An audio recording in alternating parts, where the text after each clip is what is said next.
Who are the top two rookies at each position in fantasy football? We'll talk about the long-term angle as well as the redraft 2023 angle. You're in a redraft league and you want to draft some rookies. Who are the top two rookies at each position in both of those formats? We're digging into it. The Fantasy Football Show begins right now.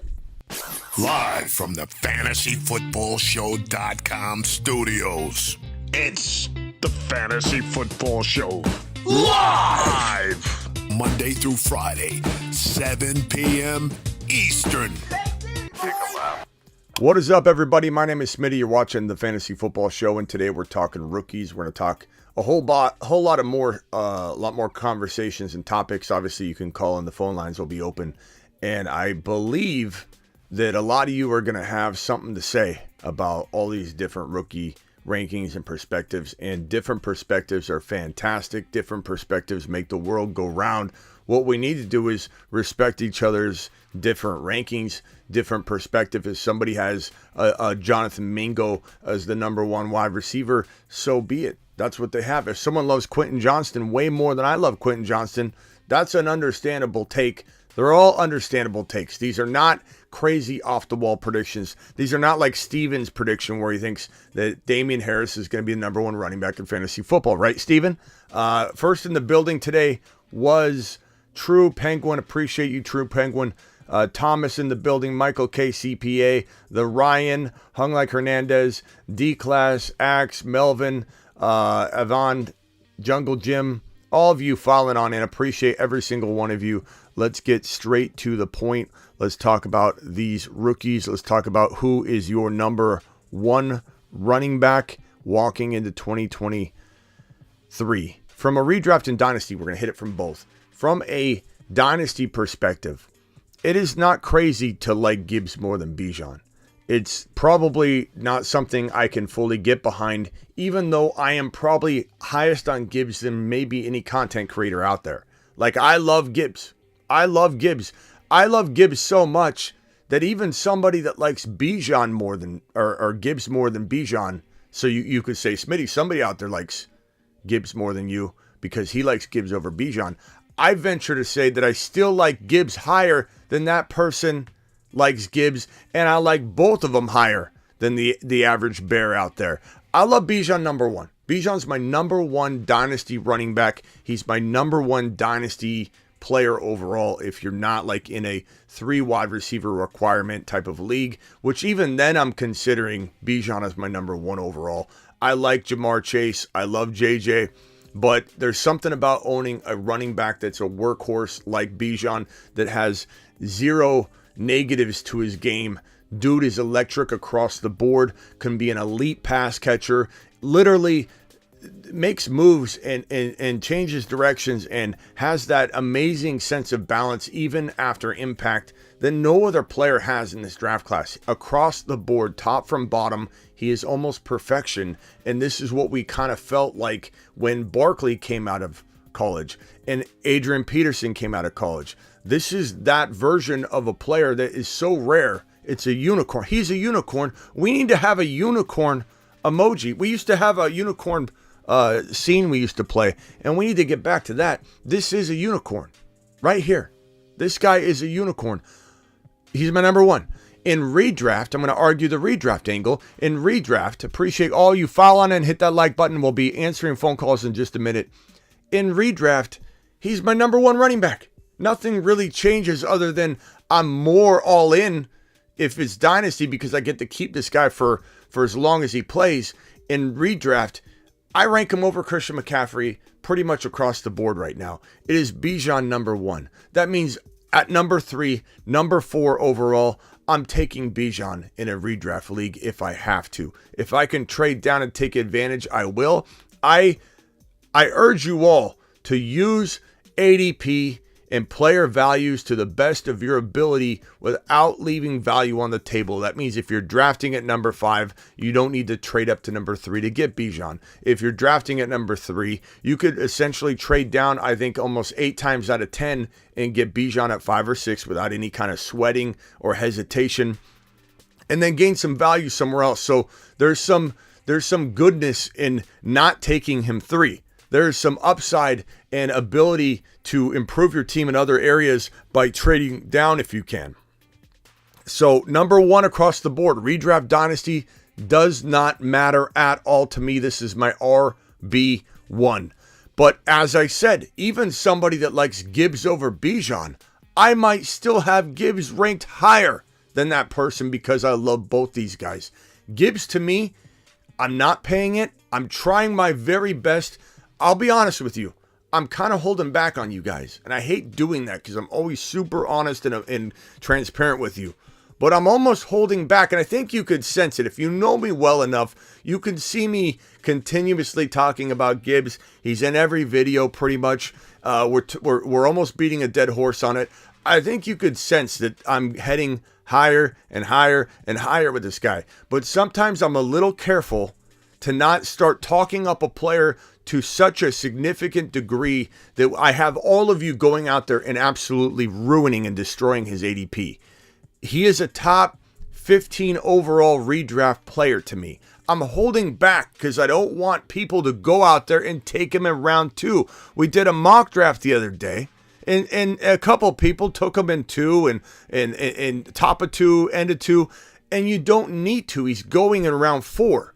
So I'm so hesitant to just pile on the Gibbs content upon Gibbs content and let all you know that he is a top 12. He's a top 12 to 15 overall redraft player, maybe higher. Like, it wouldn't shock me if I felt this guy was in my top 8 to 10 overall in redraft. But I'm not going to draft him there. The problem with me coming out with content like this is half the Bobs listening and half the Petrified Peters, well, they won't draft him at all, but half of the eager Ungers, they're going to go draft this guy exactly where I'm telling you his ceiling is, and that's not the way you play this game of fantasy football.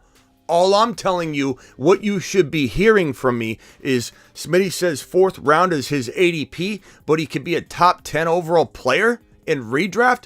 Oh my God, I can win my league in round 4. But what Bob hears, what anxious Angus hears is me saying go take him in the top 12.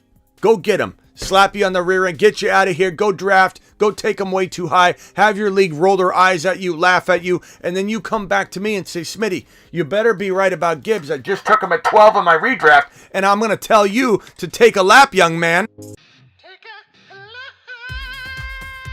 And don't try and come in here and throw the reverse psychology on me and say, Smitty, I'm just going to get my guy like you say. You like him, you love him. I'm just not going to wait. I'm going to take him at 12 because I don't think he'll come back around.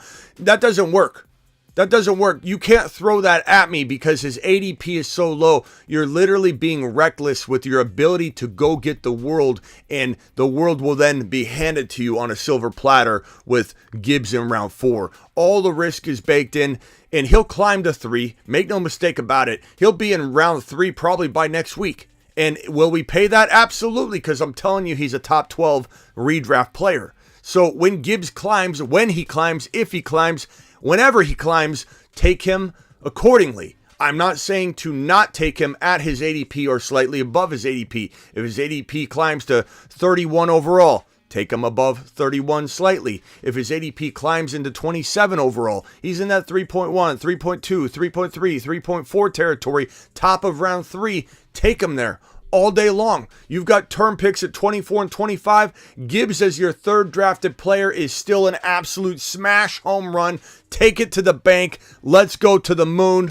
Absolute celebration.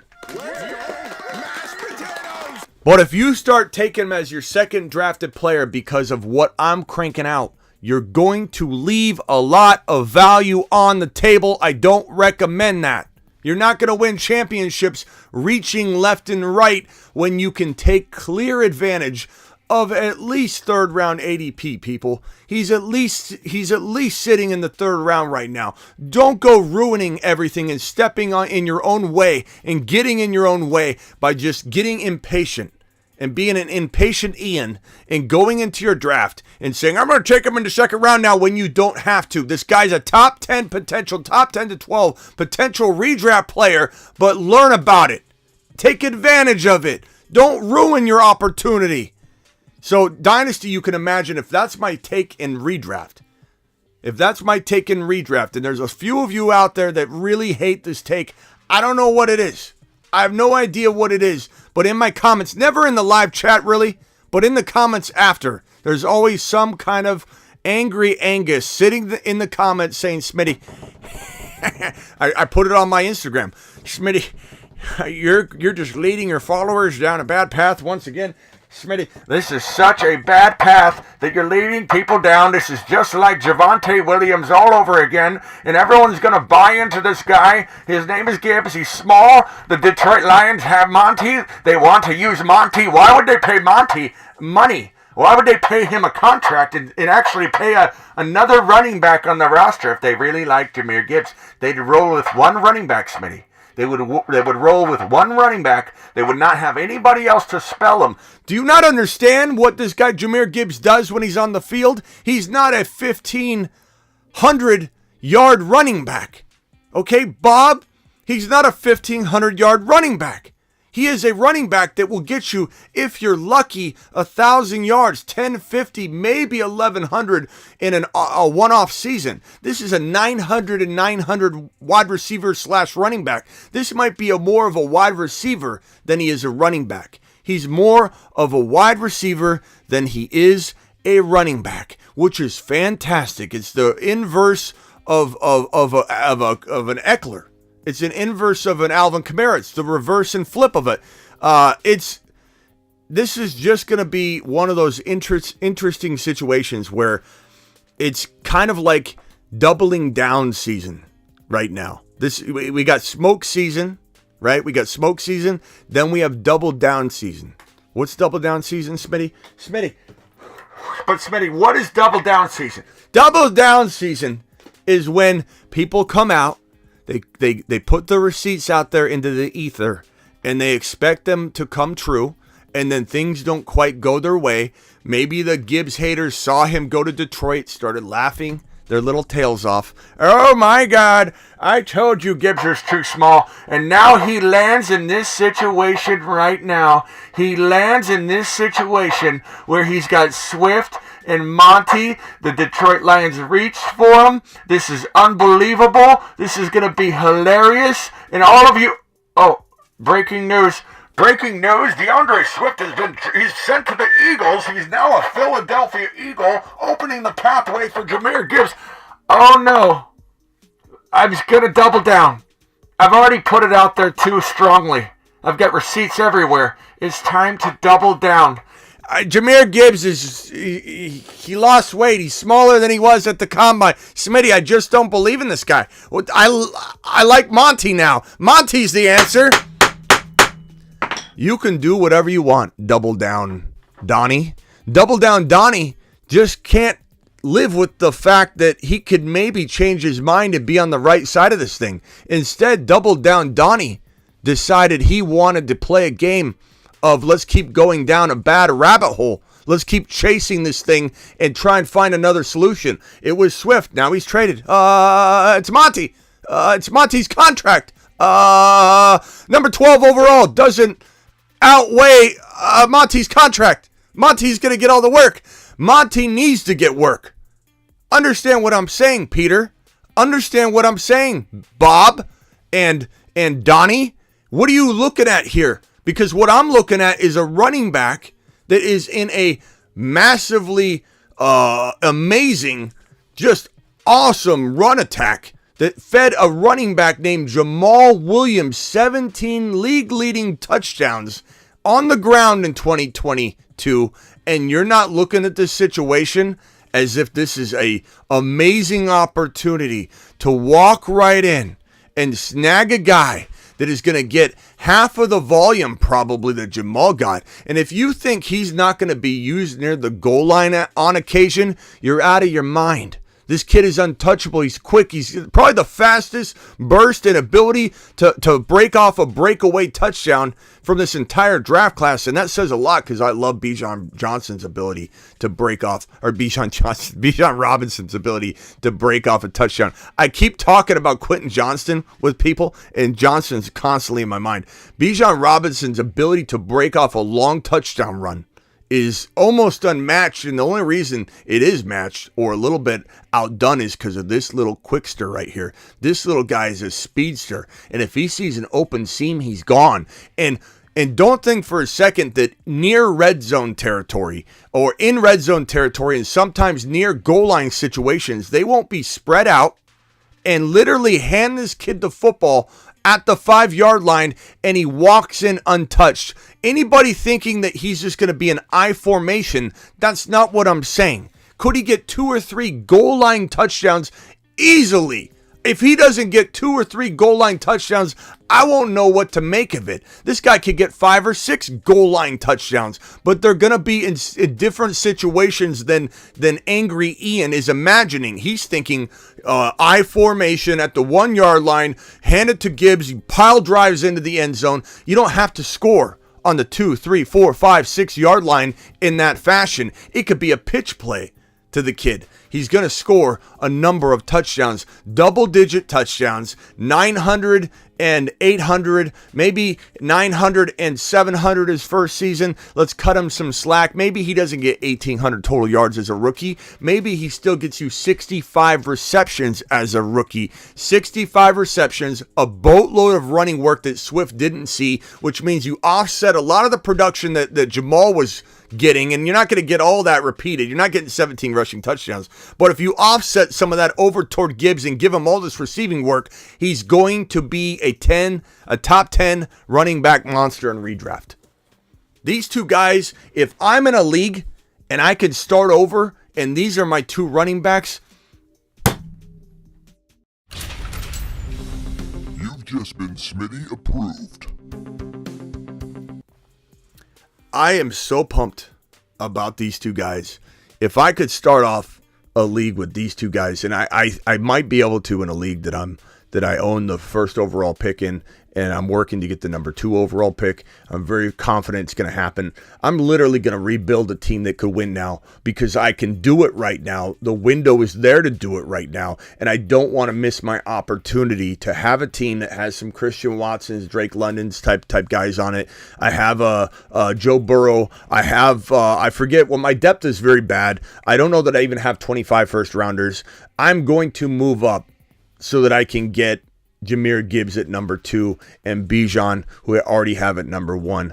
I'm ecstatic about it. And to have my backfield with these 2 monsters, to have some of the sophomore wide receivers, I believe it's London and Christian Watson, 2 of the sophomore wide receivers with the 2 rookie running backs. This is a changing of the guard happening right in front of our face. The sophomore wide receivers might be one of those classes we talk about for the ages, tell our grandkids about, but guess what? The rookie running back class in 2022 and 2023 combined will be a group of running backs that we'll talk about for the ages as well. We'll be telling our little grandkids about it. Little Sonny Boy, I'll be telling him about the Bijan and Gibbs draft. Sonny Boy, sit down. Your grandpa, Papa Smitty, is gonna sing you a little song. A little song. Let me see. This is a little fable about 2 running backs. One's name was Bijan, and he ran like a bull. The other's name was Gibbs, and the defenses took a toll. And little Gibbs broke off in his rookie year for 12 scores. And basically, Bijan made everybody hit the floor. And I'm just going to tell this little fable to little Timmy, my little grandson. And he's going to sit there in awe, go, wow, Papa Smitty, I can't believe you lived through this time when the changing of the guard happened across all positions at one moment. You had all the quarterbacks get swapped out for young monsters. Burrow, Mahomes, Josh Allen, Jalen Hurts, Justin Fields, all 5 are young monsters. And then you've got Trevor Lawrence. You got Lamar Jackson revived because he's got a wide receiver now in Zay Flowers. And then you've got the wide receiver crew, which 50% of the top 10 is populated by the sophomore crew. And then you got maybe one of these guys in this class that cracks into the top, 7 to 10, maybe 2 do. We don't know. But this is the year that everything flips upside down. This is the year we look at redraft rankings and dynasty rankings, and there really is not much of a difference at all. The only difference at all are the lingering older running backs like Henry, Eckler, Dalvin Cook that are still kind of in the mix for that 7 to 12 running back territory. You got a couple wide receivers like Kupp that are still kind of lingering around. Kupp's good for another 2 years. And then you've got Kelce dropping eventually. And you got who's going up? Is it going to be Kincaid? Is Kincaid going to eventually be the next Travis Kelce? Is it going to be Hawkinson? Will he take over and take command of that number 1 tight end spot for a long time? Will Kelce hang on for 2 or 3 more years? We don't know. But this is the changing of the guard that you're all going to tell your grandkids about. And it really will be built around the foundation of these 2 RBs right here. These are the top 2 RBs. And I love Charbonnet. He is in a position of Alexander Mattison times 10. He's not in a position to start right now, but he's a sleeping giant stash that could win you a league, but he also could not hit the field. And in a way, I hope he doesn't, because I think Walker is a tad bit better. That can change as Charbonnet gets on the field and evolves and gets better as an NFL player. A lot of players get so much better at the next level once they hit the gym. They start getting NFL treatment. They start getting NFL coaching and NFL workouts and all that, and NFL food. They start putting on the weight and lifting weights and living at the weight room. They start getting worked on in a whole different way from a coaching perspective. They start picking up things from a mental perspective. They evolve and mature. And some people mature so much better and faster than you ever could have imagined. And some people don't. Some players drop off and don't evolve, especially emotionally, especially mentally. Zach Wilson being one of them. Great combine, great pro day, walks into the situation walking the situation in his rookie year looking like he could be good. And look what he did. He fell apart. So you never truly know how this is all going to unfold. And so, Charbonnet's got the upside, but Walker may make this an irrelevant, crazy conversation to look back on, or Charbonnet could be the starter in week 8 because Walker could get banged up and Charbonnet to the moon. We don't know. All I know is I love both of them, and we will attack Charbonnet and Walker the entire offseason. You can bet your bottom dollar, and I'll have tons of content on that. If we go to the QBs real quick, these are 2 very good fantasy quarterbacks. I'll be honest, I might piss off a couple people in here, but I don't think Stroud's going to be fantasy football relevant in his rookie year. I just don't think you're going to, in a 1 QB setting, I don't think you're going to want to ever start him.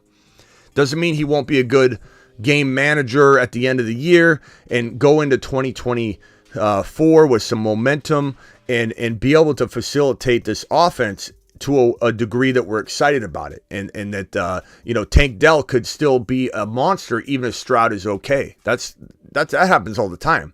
I just don't think from a fantasy football perspective Stroud is even in the redraft conversation. Dynasty, in 2 years, maybe Houston gets so much better that he could rise up and become a fantasy relevant top 10 quarterback. I'm just not banking on it because I don't get the sense he's that guy of this crew. Young's got a lot more risk than Richardson in some ways, and then Richardson's got a lot more risk than Young in a lot of ways. So they're kind of the complete opposites, and if you could put them together, they'd be an unstoppable top 5 quarterback. His size is a problem to a lot of people. I don't think it's going to be a problem. I think his size, he's learned to play that way, and if you took away his deficiency in his size and stature, he probably wouldn't play the way that he plays. And so it's a catch-22. You're going to get hit. You're going to be smaller. It's going to be harder to see over your offensive line. Your offensive line is going to be bigger than it was in college. It's going to be a little bit of a challenge for him, but this guy is going to be able to function in the shotgun. He's going to be able to look around and get some distance from the line, so I don't think it'll be a problem. He plays in an NFL where quarterbacks are coddled. And so I don't think we're going to see a situation where people are predicting him to just get completely demolished in the NFL. And the quarterbacks are so protected, I don't know that that's going to be the case. Richard, I'm missing the D. Richardson.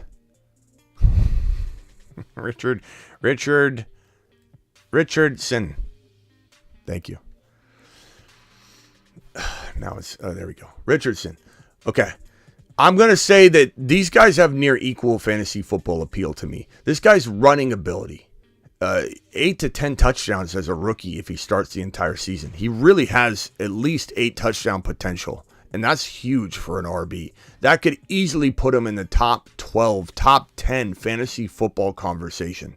They really could. Richardson could be, listen to the words I'm saying. Richardson, if he starts all year, and he gets 8 to 10 scores on the ground, which is totally doable in 17 starts or even 15 starts, this guy could be a top 10 to 12 running back, a top quarterback, top 10 to 12 quarterback because of his running. Just his running alone. I mean, he's got to score in the passing department, but his running will put him in the top 12. Derek Lincoln, what's up, pal? Young, though, has the ability and some of the risk, I get it, the ability to be a top 7 to 10 quarterback, even as a rookie, if he's able to run and make magical things happen in a situation that's becoming increasingly better and better and better. This guy just got handed a wide receiver named Jonathan Mingo, who we're all really excited about. And he's a kid that could turn into the next gem, diamond in the rough wide receiver. Mingo could potentially be the number 1 wide receiver from this entire draft class. That is not a stretch. That is not something that we are taking just by landing spot either. Like he was a good prospect, and I admittedly didn't talk enough about him at all on this channel, and I should have, because there was a thought that he wouldn't land in a great spot. And what I said as an open-ended, like, don't close the door on any of these rookies. If these guys fall in good spots, some of the guys that I like a lot, or I question for this reason, but if they land in a good spot, I will come back around. Hyatt was one of them. Hyatt needed to go to a good spot. He did. Hyatt's higher ranked in my post-draft rankings by a mile than he was in my pre-draft rankings. Mingo, same thing. Joshua Downs, same thing. Tank Dell, probably about the same because I was super high in him and I love his location. Tank Dell could be an absolute monster at the NFL level. And again, that can happen even if Stroud becomes a good quarterback, not an amazingly elite quarterback. So I'm not even worried about I don't want to say pessimism, because I think Stroud will be a good quarterback. Good quarterback's fine. I'm not saying he'll bust. I'm not saying he'll be a bad quarterback. I like Stroud. I don't love Stroud. But liking Stroud and not loving Stroud does not hold back my Tank Dell predictions. Tank Dell is an exciting player. Small.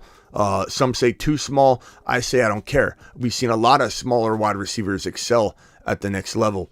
But this is not about Tank Dell. This is about Young. This is about Young to Mingo, a very young and exciting connection between two players that will build rapport together. And Bryce Young's got the upside to be a 7 to 10 quarterback, even as a rookie, but especially long term. Richardson has the upside to be a 10, top 8 to 10 quarterback, let's call it, in all formats, rookie, dynasty, rookie only perspective, dynasty, obviously, redraft, best ball. I'm really excited about drafting Richardson as my number 2 QB and 1 QB best ball drafts on Underdog Fantasy. Promo code Smitty. They'll match up to $100 in your first deposit. Right here is also the promo code. Make sure you guys are all signed up and ready to go. I'm going to drop that link in the live chat right now. Make sure you're ready to go for when we go live tomorrow night to do some best ball drafting. Okay, so you need to be ready to rumble or you won't get into the draft. I think I got a couple of super chats here. Scotty with a super chat says, hey Smitty, if Kincaid from Buffalo gets a lot of work, is he a good late round tight end starter to draft? Scotty, I'm about to get to the tight end, so I'm going to answer your question in a massive way in just a minute, buddy. So hang tight for the tight ends. Those options, or that conversation is next. Ron Navy dropped a super chat. There's my Smitty going after them oldies. Oh, come on, Ron. Ron's so funny. Ron, you stick to like 4 points when it comes to Ron's very positive about. I know people call him negative lately, but Ron's very positive about the show. He's very positive about me in general. He's very positive about a lot of the predictions. So Ron, but the negative things that old man Ron, or as we call him, Mom, comes in and drops. They're usually like 4 items that he just doesn't. It's the old timers, Cousins, anything Steelers, even if I'm being positive about the Steelers, but I'm not positive enough. And what's the other one? Swift. Those are the sticking points for Ron. They're the same, and we love Ron. Ron, we love you still, pal. Casio in the building. Casio says, besides Bijan, Gibbs, Hyatt, Mingo, Flowers to the moon. Besides Bijan, Gibbs, Hyatt, Mingo, Flowers to the moon. Totally agree. To the moon. Don't forget Downs, Tank Dell. Those are all guys that I also very much like. Thank you, Casio, for dropping that. My guy. Let me see if there's any other super chats in the building that I need to get to. Appreciate you, Casio. Appreciate you, Ron Navy, dropping the wad on screen. And appreciate the other. Neil dropped one. If Cook stays healthy in Minnesota, where does he rank? Does he stay? We don't know if he's going to stay or go. It sounds like he'll stay at this point, but they still could potentially cut him. June 1's coming up. That's when a lot of final decisions will be made as far as cuts go. If he's on the roster after June 1, he will probably stay on the roster. But that doesn't mean that they won't start using Madison a lot.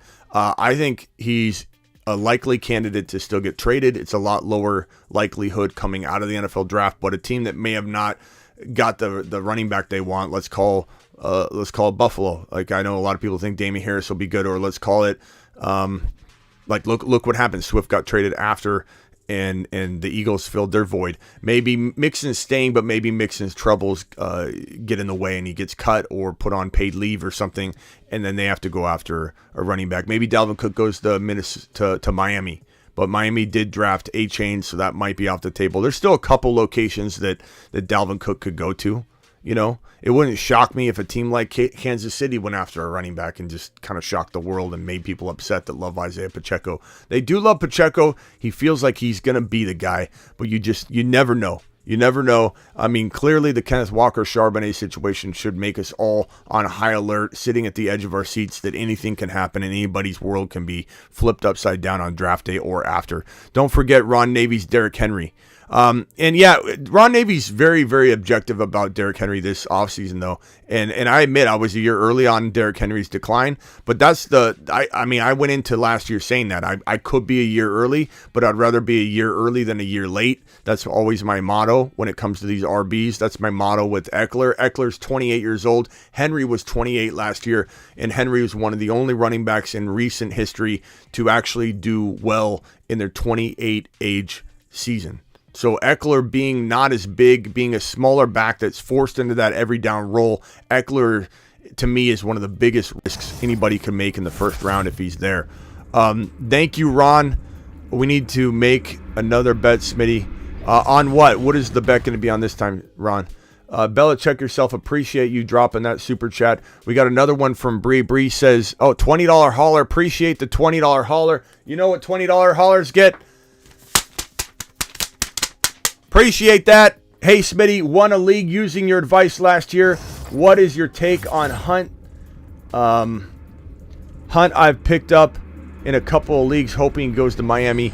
Right now, it's not looking good for Hunt. I was kind of excited in the early part of the offseason for Kareem Hunt as a landing spot or a player that once he landed in a location, he would be one of those like Philadelphia Eagles, Chicago Bear players that could rise up. But the word has been lately that he's lost a step, and a lot of teams don't feel like he's still got the same amount of ability, and that's why he's having trouble finding a home. But could he go to Chicago in some kind of last-minute signing? Yeah. Would I cut him? Probably not. Depends on who you could pick up. So I'd hold and wait, but I'd temper expectations. I was excited about him, but it sounds like NFL teams know a little something about why he's not getting signed.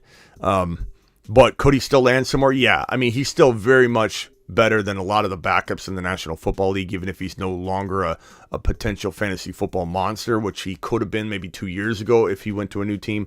So it sounds like maybe he's dropped off a little bit.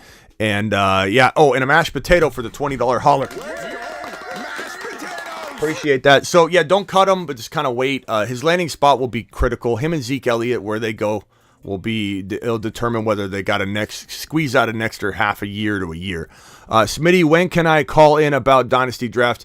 Right when I open up the phone line here in a second. I have this number on screen, but I'll open up the phone line in just 1 second. Just give me a second to get through these other players. Once we're done with the tight ends, we'll go ahead and take phone calls. Appreciate you, Bree. Thank you for the super chat. Space Ricky, appreciate you. Appreciate everybody being in here. Marty, punch that thumb up button. 150 of you in the building. Young over Richardson by a hair, but love them both in redraft as a quarterback too. In Dynasty, I love them both in Dynasty. They're both top 8 to 10 guys, with Young maybe being a top 7 to 10 guy. These are two very good fantasy football potential players in 2023 and beyond. I really like these two quarterbacks specifically. And if we go over to the wide receivers, we got another super chat from Isaac. Sir Isaac says, with Richardson on the Colts, do you see value in keeping Pittman in Dynasty? I do. It depends on, are you dropping him? Absolutely not. Are you trading him away?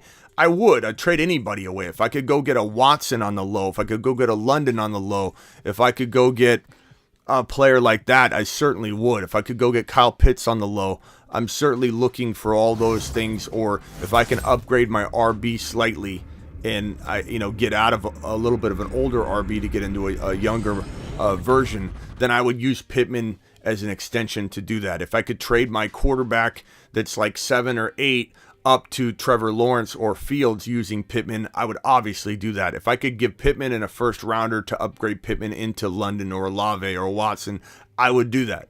But would I keep Pittman? Absolutely. He's going to have an upgraded situation for sure. Thomas dropping another super chat here, $5 hauler. Just purchased my Kenneth Skywalker hoodie. Can't wait. Love my Seahawks. Appreciate everything, Smitty. Appreciate you, Thomas. I love that you're still rocking the Skywalker. I've got a Skywalker hat. Hold on. Where's my Skywalker hat?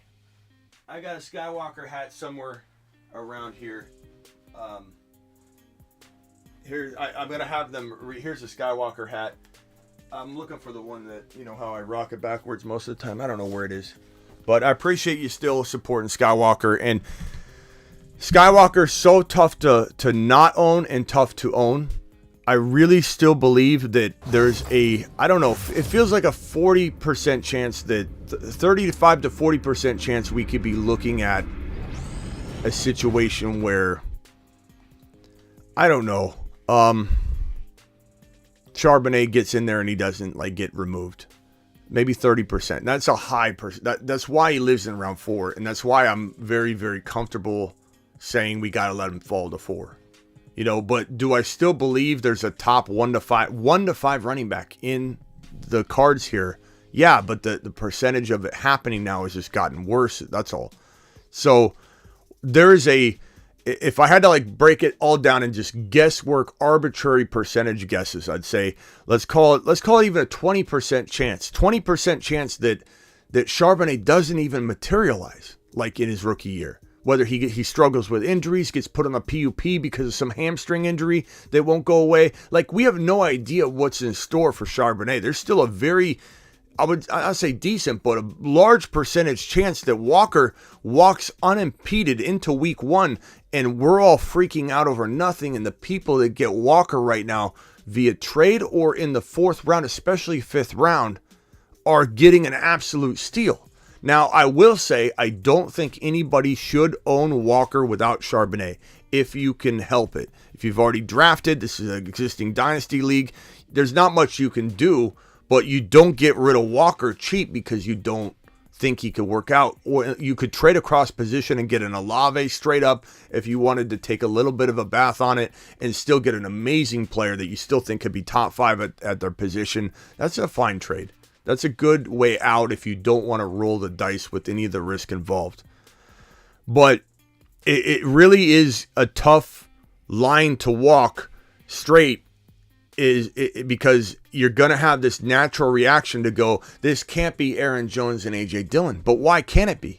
Why does Charbonnet have to limit Walker's upside that he can't coexist like A.J. Dillon and Aaron Jones? Aaron Jones could have he's been having top 5 to 7 running back seasons for a while now. And everybody's not complaining about A.J. Dillon. It's just because of the freshness of the inbound player. It just makes people think the worst case scenario. So, but anyway, appreciate you, Thomas, for dropping that super chat. I don't know if that was the last super chat that I had so far. Ron Navy says, bet Stroud better than Bryce Young. I mean, sure, Ron. We can figure out something. Could it happen? Could Stroud outscore him? Could Bryce Young get hurt? Sure. But I'm not putting Stroud in my top 2, so clearly I'm okay with that. We'll do some other. I'll put a Ron Navy sleeve on my arm. I'll have my kids draw Ron Navy all over my entire arm, and I'll come in with a sleeve of marker tattoo of Ron Navy if that happens. Ron, you can decide what you want to do, but I'll do that. I'll wear Ron Navy markers. I'll do both arms totally sleeved up with marker all over that says Ron Navy, anchor emojis, everything. If that doesn't work out, you'll have to remember this as per usual, Ron. And I know you got a memory of an elephant, so I think you can handle it. Flowers, JSN, my 2 rookie wide receivers, if I had to narrow down and pin this down to 2 guys. But I will say that I'm so very tempted to put this man right here, Jonathan Mingo. Mingo was his name-o. M-I-N-G-O, and Mingo was his name-o.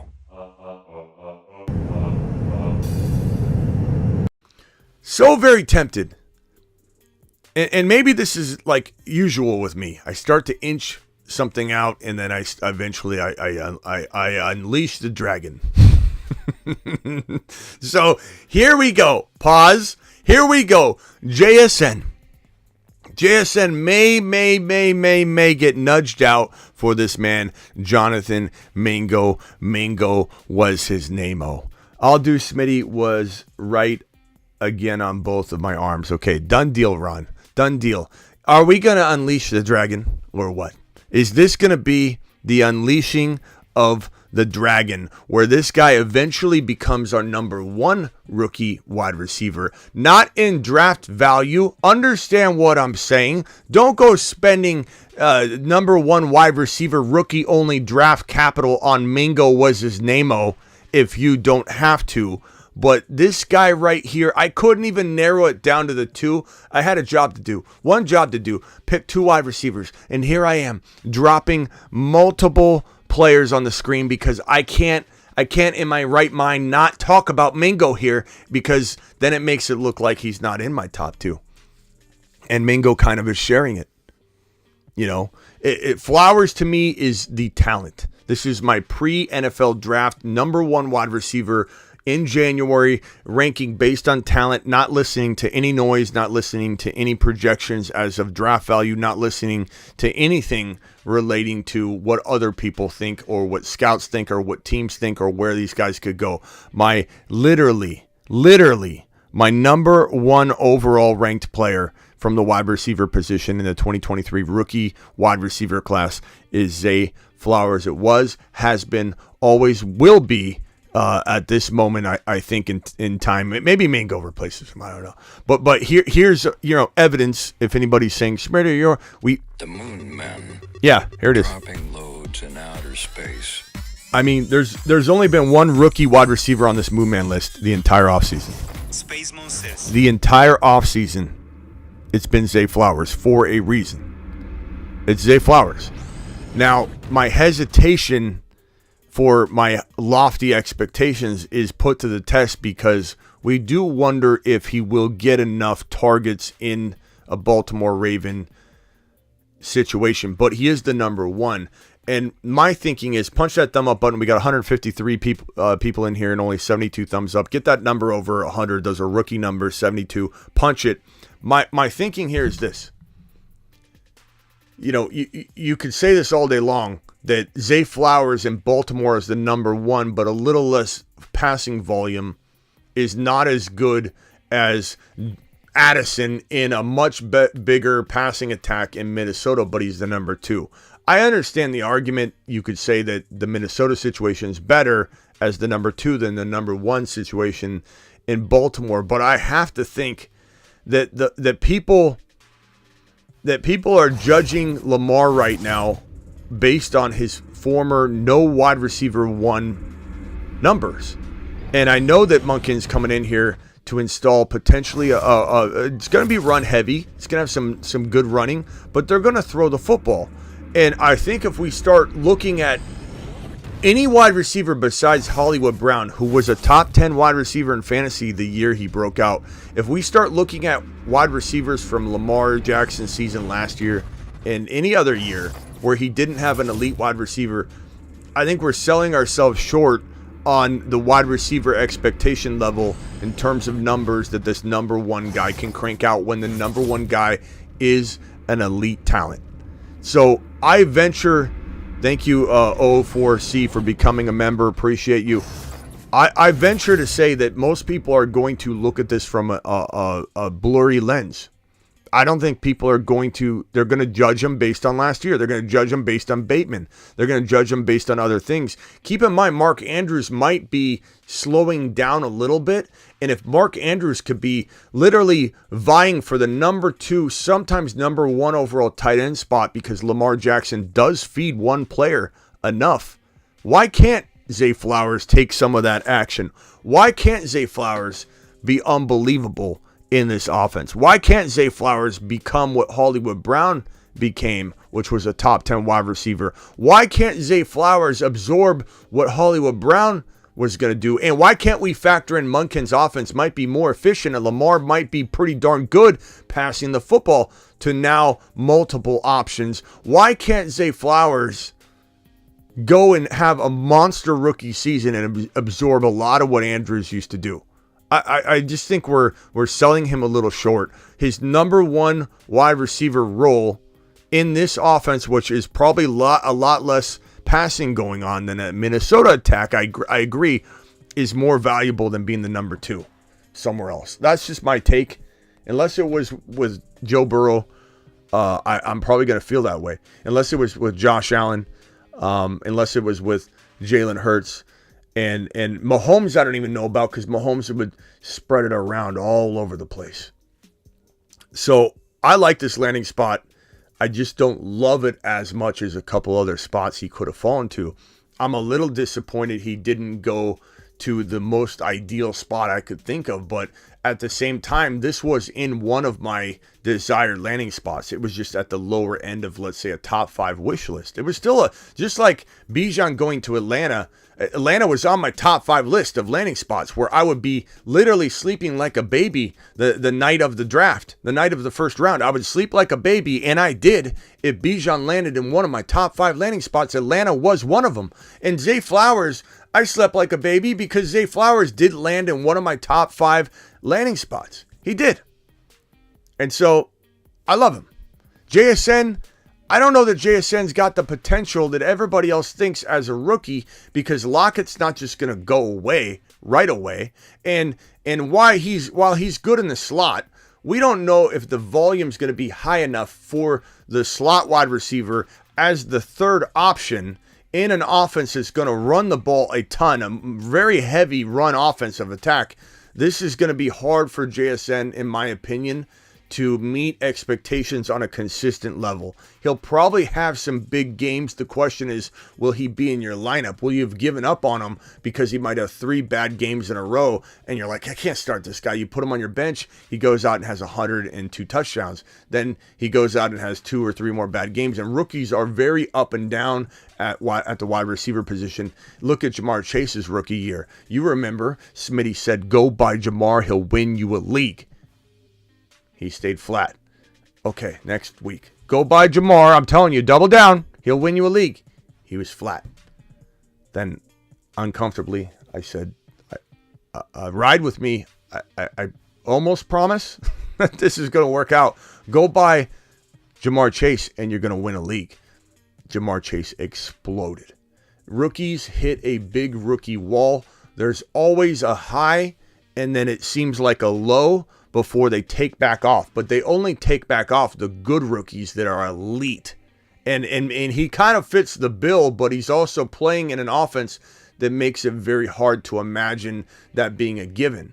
So if JSN has some good moments and goes into his lull, which again, it can be into week 10, 11. It usually is for rookie wide receivers. There's a chance he doesn't shoot out of that territory and explode and become that great rookie wide receiver. We don't really fully know how that's going to shake out. Ron Navy says 100% Smitty on JSN. that you're worried about his landing spot, Ron, or I'm not sure what you meant by that, but I think that's what Ron meant. And yeah, I don't know how I feel about it. Smitty to the moon says, Max, appreciate that $5 hauler. Max to the moon. Ron to the moon. Maxie, appreciate you, Maxie. Maxie's my boy, Blue. Ron Navy says, JSN suffers because Walker Charbonnet run more. Okay, I got it. That was what Ron was definitely saying. Going back to see if there's any other super chats that I missed. Appreciate you guys dropping the super chats. You guys keep the lights on. Appreciate you. Bet Stroud. Okay, I think we're caught up. Thomas dropping one. Which rookie wide receiver will have day one impact and redraft? I think Mingo. I think Mingo could. I think Hyatt could. I think JSN could, but I think he'll be inconsistent. I think Flowers. I'm pretty sure Flowers will be pretty darn good, but I don't know. It could take a little time. It could take a little time, but we'll have to see. Okay, so that's my wide receiver take, and then I think this guy, Jonathan Mingo, might surprise people in ways that we look back and laugh at the oversight that everybody feels like they implemented in their draft, especially their rookie draft, by not taking him higher or counting on him higher. And now on to the last position, which is the tight end position. And Dalton Kincaid, I like Mayer a lot. I like Kincaid more than Mayer all offseason. And then right when I was about to flip, and I don't know that I flipped, I liked them about equal. Mayer climbing up. Mayer falls into this Raiders situation, which is not good at all. Could it turn into something 2 or 3 years from now? Sure. So I'm not writing him off from a dynasty perspective, but Kincaid is like a wide receiver. Mayer is like a Gronkowski. You know, that's how they the difference between the two is Kincaid is like a wide receiver, a polished route runner, very smooth. He's gonna play wide receiver essentially. This was a $20 hauler from Andre. Andre says, At the 1.9, appreciate you. $20 hauler. Appreciate you, young man. Andre says, at the 1.9 Superflex draft, there's Flowers and Charbonnet available. Who are you taking? I'm taking Charbonnet. His ability to literally be a not only league winner, but dynasty maker. If it lands, it's not necessarily going to for sure land, but if it lands, it's huge. And I draft him literally in the top 5 to 6 overall in a dynasty rookie only draft. So I take him ahead of Addison, and I know a lot of people find that very, very weird and strange and crazy, but it's becoming more popular every day after the Pete Carroll opens his mouth and starts talking about a battle. So I venture to say that my ranking of number 5, 6 in a rookie only draft, which was crazy 2 days ago, is going to start to look more and more and more appealing. So thank you, Andre, for the super chat. Appreciate you. Kincaid, love this kid. And he couldn't have landed in a better spot. Dawson Knox probably won't come off the field much, but when he's on the field and Kincaid's there, he's going to be blocking. And not to mention, he hasn't proven to be what we've wanted him to be, Dawson Knox. I have no concerns about Dawson Knox. He concerns me 0%.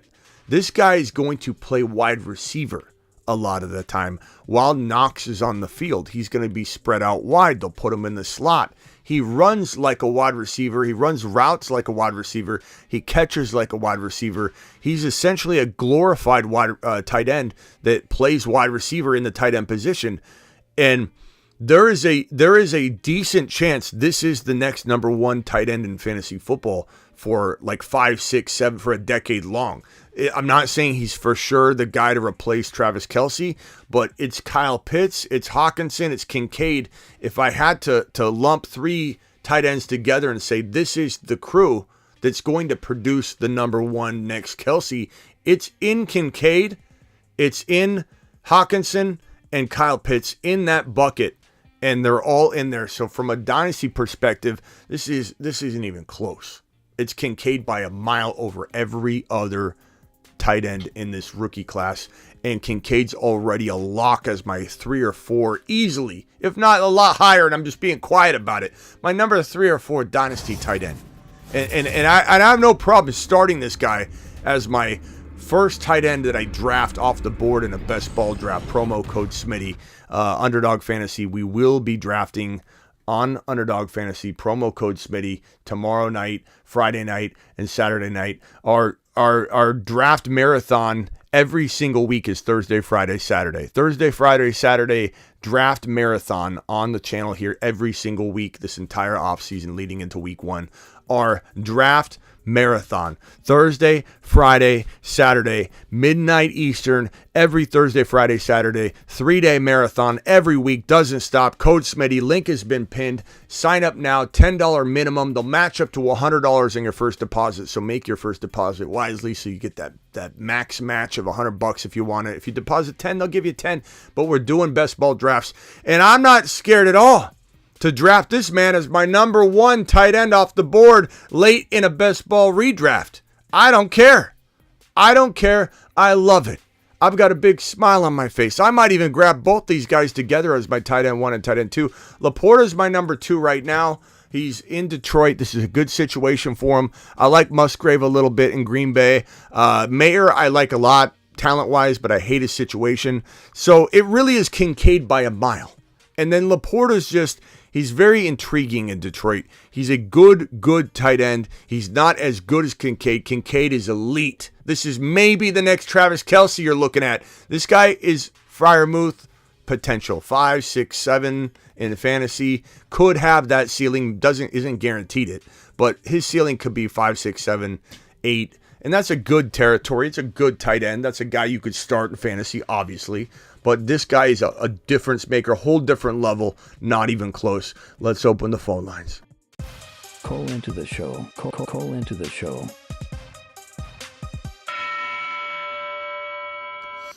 Roll on in. This question right here, how is the Raiders bad for a tight end situation? Doesn't Jimmy G love throwing to the tight end? I don't know about you, Eric, but I thought that Kittle retired during Jimmy G's reign. Do you remember seeing Kittle over the last handful of years? He emerged when finally they got Purdy in the lineup and he was reborn. He was literally dormant for years. Kittle was absolute garbage and people drafted him continuously, drafted him high and multiple years in a row. Kittle was missing. MIA. Nowhere to be found. So maybe early Jimmy G used the tight end and could actually throw, but current Jimmy G is not a good quarterback and he can't stay in the pocket long enough because he throws to his first read or throws it away or fumbles or gets tackled or sacked before he could ever get to a tight end read. Let's say Kittle would run these delayed routes. He'd never even be able to get to him. And not to mention he was just game scripted out because there was no sense in letting Kittle run some route that he'd never get to. So just pull him in as a blocker and keep him there. Jimmy G is going to have a good year. Top 15, says George from the Bay. I hate to break it to you, bro, but I think Jimmy G gets replaced by mid-season. Or he gets hurt. I mean, one of the two. But I don't think top 15 quarterback numbers are in the cards for him. I don't think he stays upright long enough regardless. But if he does, I think he doesn't play well at all. San Francisco was able to mask his deficiencies so well because Shanahan likes a quarterback he can control, hence why he doesn't bring Tom Brady in, hence why he doesn't go after quarterbacks like that right now, in a trade like Lamar or anything like that. He wants a quarterback that he can control and put in certain situations. And literally Jimmy G was so hampered and held back from doing so many different things. But in Kyle's system, it was throw to Debo. It wasn't opening it up. He never opened it up. And he threw hospital balls. Very known in San Francisco. The San Francisco fans talking about Jimmy G's hospital balls. That Jimmy G's is going to throw up a hospital ball. And George from the Bay, I appreciate you, pal, but 3,800 yards and 25 TDs, you're essentially telling us what Debo Samuel did from the line of scrimmage on.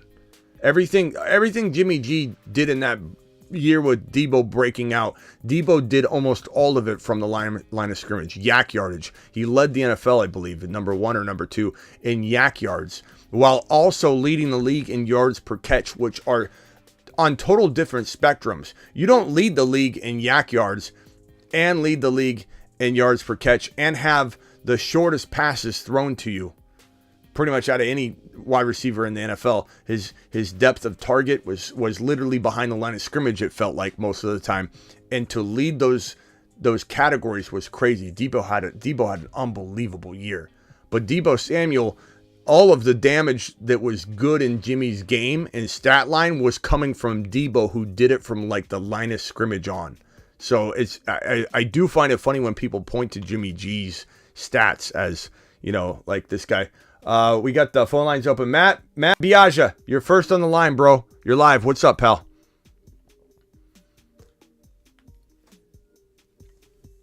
Hello? Hello, Biaggia, you're live. Hello, Schmitty. What's up, Biaggia? My question, I'm doing that slow best ball mania, and I have the 306 coming up, and I don't think Jahmyr Gibbs is going to be there by the time I draft in the 4th. Do I snag him at the 306? I don't have a problem with that. You really got to look at the suggested rank. And if he looks... Breece Hall will be gone. It'll be like Derrick Henry, Mark Andrews, Ramondre Stevenson. It's a dynasty? No, I'm doing the best ball. Best ball. I was going to say, if this is a best dynasty, ball. he won't be there. Yeah, I don't mind him in the 3rd round. If I were you, I would do a couple versions of it. I would try to get him in round 4, and then I'd try to get him around round 3 if the suggested rank looks like he's going to go soon. If he's like the 3rd or 4th running back suggested when you're on the clock, then you're not reaching, Gotcha. Even though it's like almost, you were talking about no dead zones, the wide receivers in that round 3 isn't looking that great. I mean, early round 3, you might be able to get a couple, but there ain't no receivers in the 3rd round worth taking. Well, I will go over the wide receiver dead zone in the next video, so we'll break that down, and I'll investigate and report back to everybody if I agree with that. I think that there are wide receivers to be had. I think sometimes you got to reach a little bit for a wide receiver here or there, but I don't think we'll play it by ear. Maybe I'll feel that way where I can coin it a dead zone. I'll attack it for you. That will be one of my next videos, the wide receiver dead zone. Does it really exist? If you haven't seen my most recent dead zone running back video, I deemed it. Your boy Smitty took it to the fantasy football court. We looked at the evidence. There is no running back dead zone in 2023 at all. I mean, I broke it down. There was a handful. I could almost come up with 4 or 5 running backs easily in every single round. And so there is no running back dead zone this year, but it could develop. Like let's say, a couple players like fall out, like Breece Hall gets brought up, Tony Pollard gets brought up into the low 2nd to top of 3rd, and then some players just like they drop out, and so you're like in the late 3rd to almost the entire 4th round. It could open up for sure. But my assessment, my early assessment is there is no running back dead zone. But wide receiver, we'll take a look at it, bro. We'll take a look at it and see if you're right, and dig into it. I'll investigate it in a full video breakdown. I said, there's a couple receivers right at the top of the 3rd round, but then I think maybe at the bottom of the 3rd round. All right, it looks like that's hold on, Biaggia. Let me get these super chats out of the way. Mingo will be a wide receiver 1 or 2, which Adam Thielen there. Mingo will be the wide receiver. I think he'll probably start out like even, 1A, 1B, 1B. But I think Mingo does excel. Like I wouldn't be so high on him if I thought he couldn't beat out the aging Adam Thielen. Like Adam Thielen wasn't ultra efficient, his last year. So I don't think that Thielen's gonna hold Mingo back at all. Like Adam Thielen's at the he's on the downward slope of his career. He's a good wide receiver that's really good for Bryce Young, and I think Mingo. Let me play it. Mingo, and Mingo was his name. Mingo definitely has an opportunity to be the diamond in the rough of this wide receiver group for sure. So appreciate that, Christian. In this other super chat by Young, how you feel about Darnell Washington in Pitt, bro? I don't like the landing spot, to be honest with you. I think it's good from a football perspective. Like Ron Navy's on the line here. He's probably really excited about it, and I don't blame him. That's amazing to have for your football team.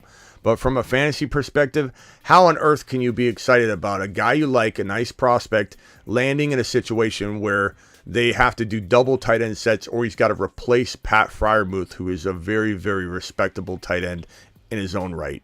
So not the best landing spot at all, but it's a phenomenal like football edition if you're a football fan. Like that's an exciting pick.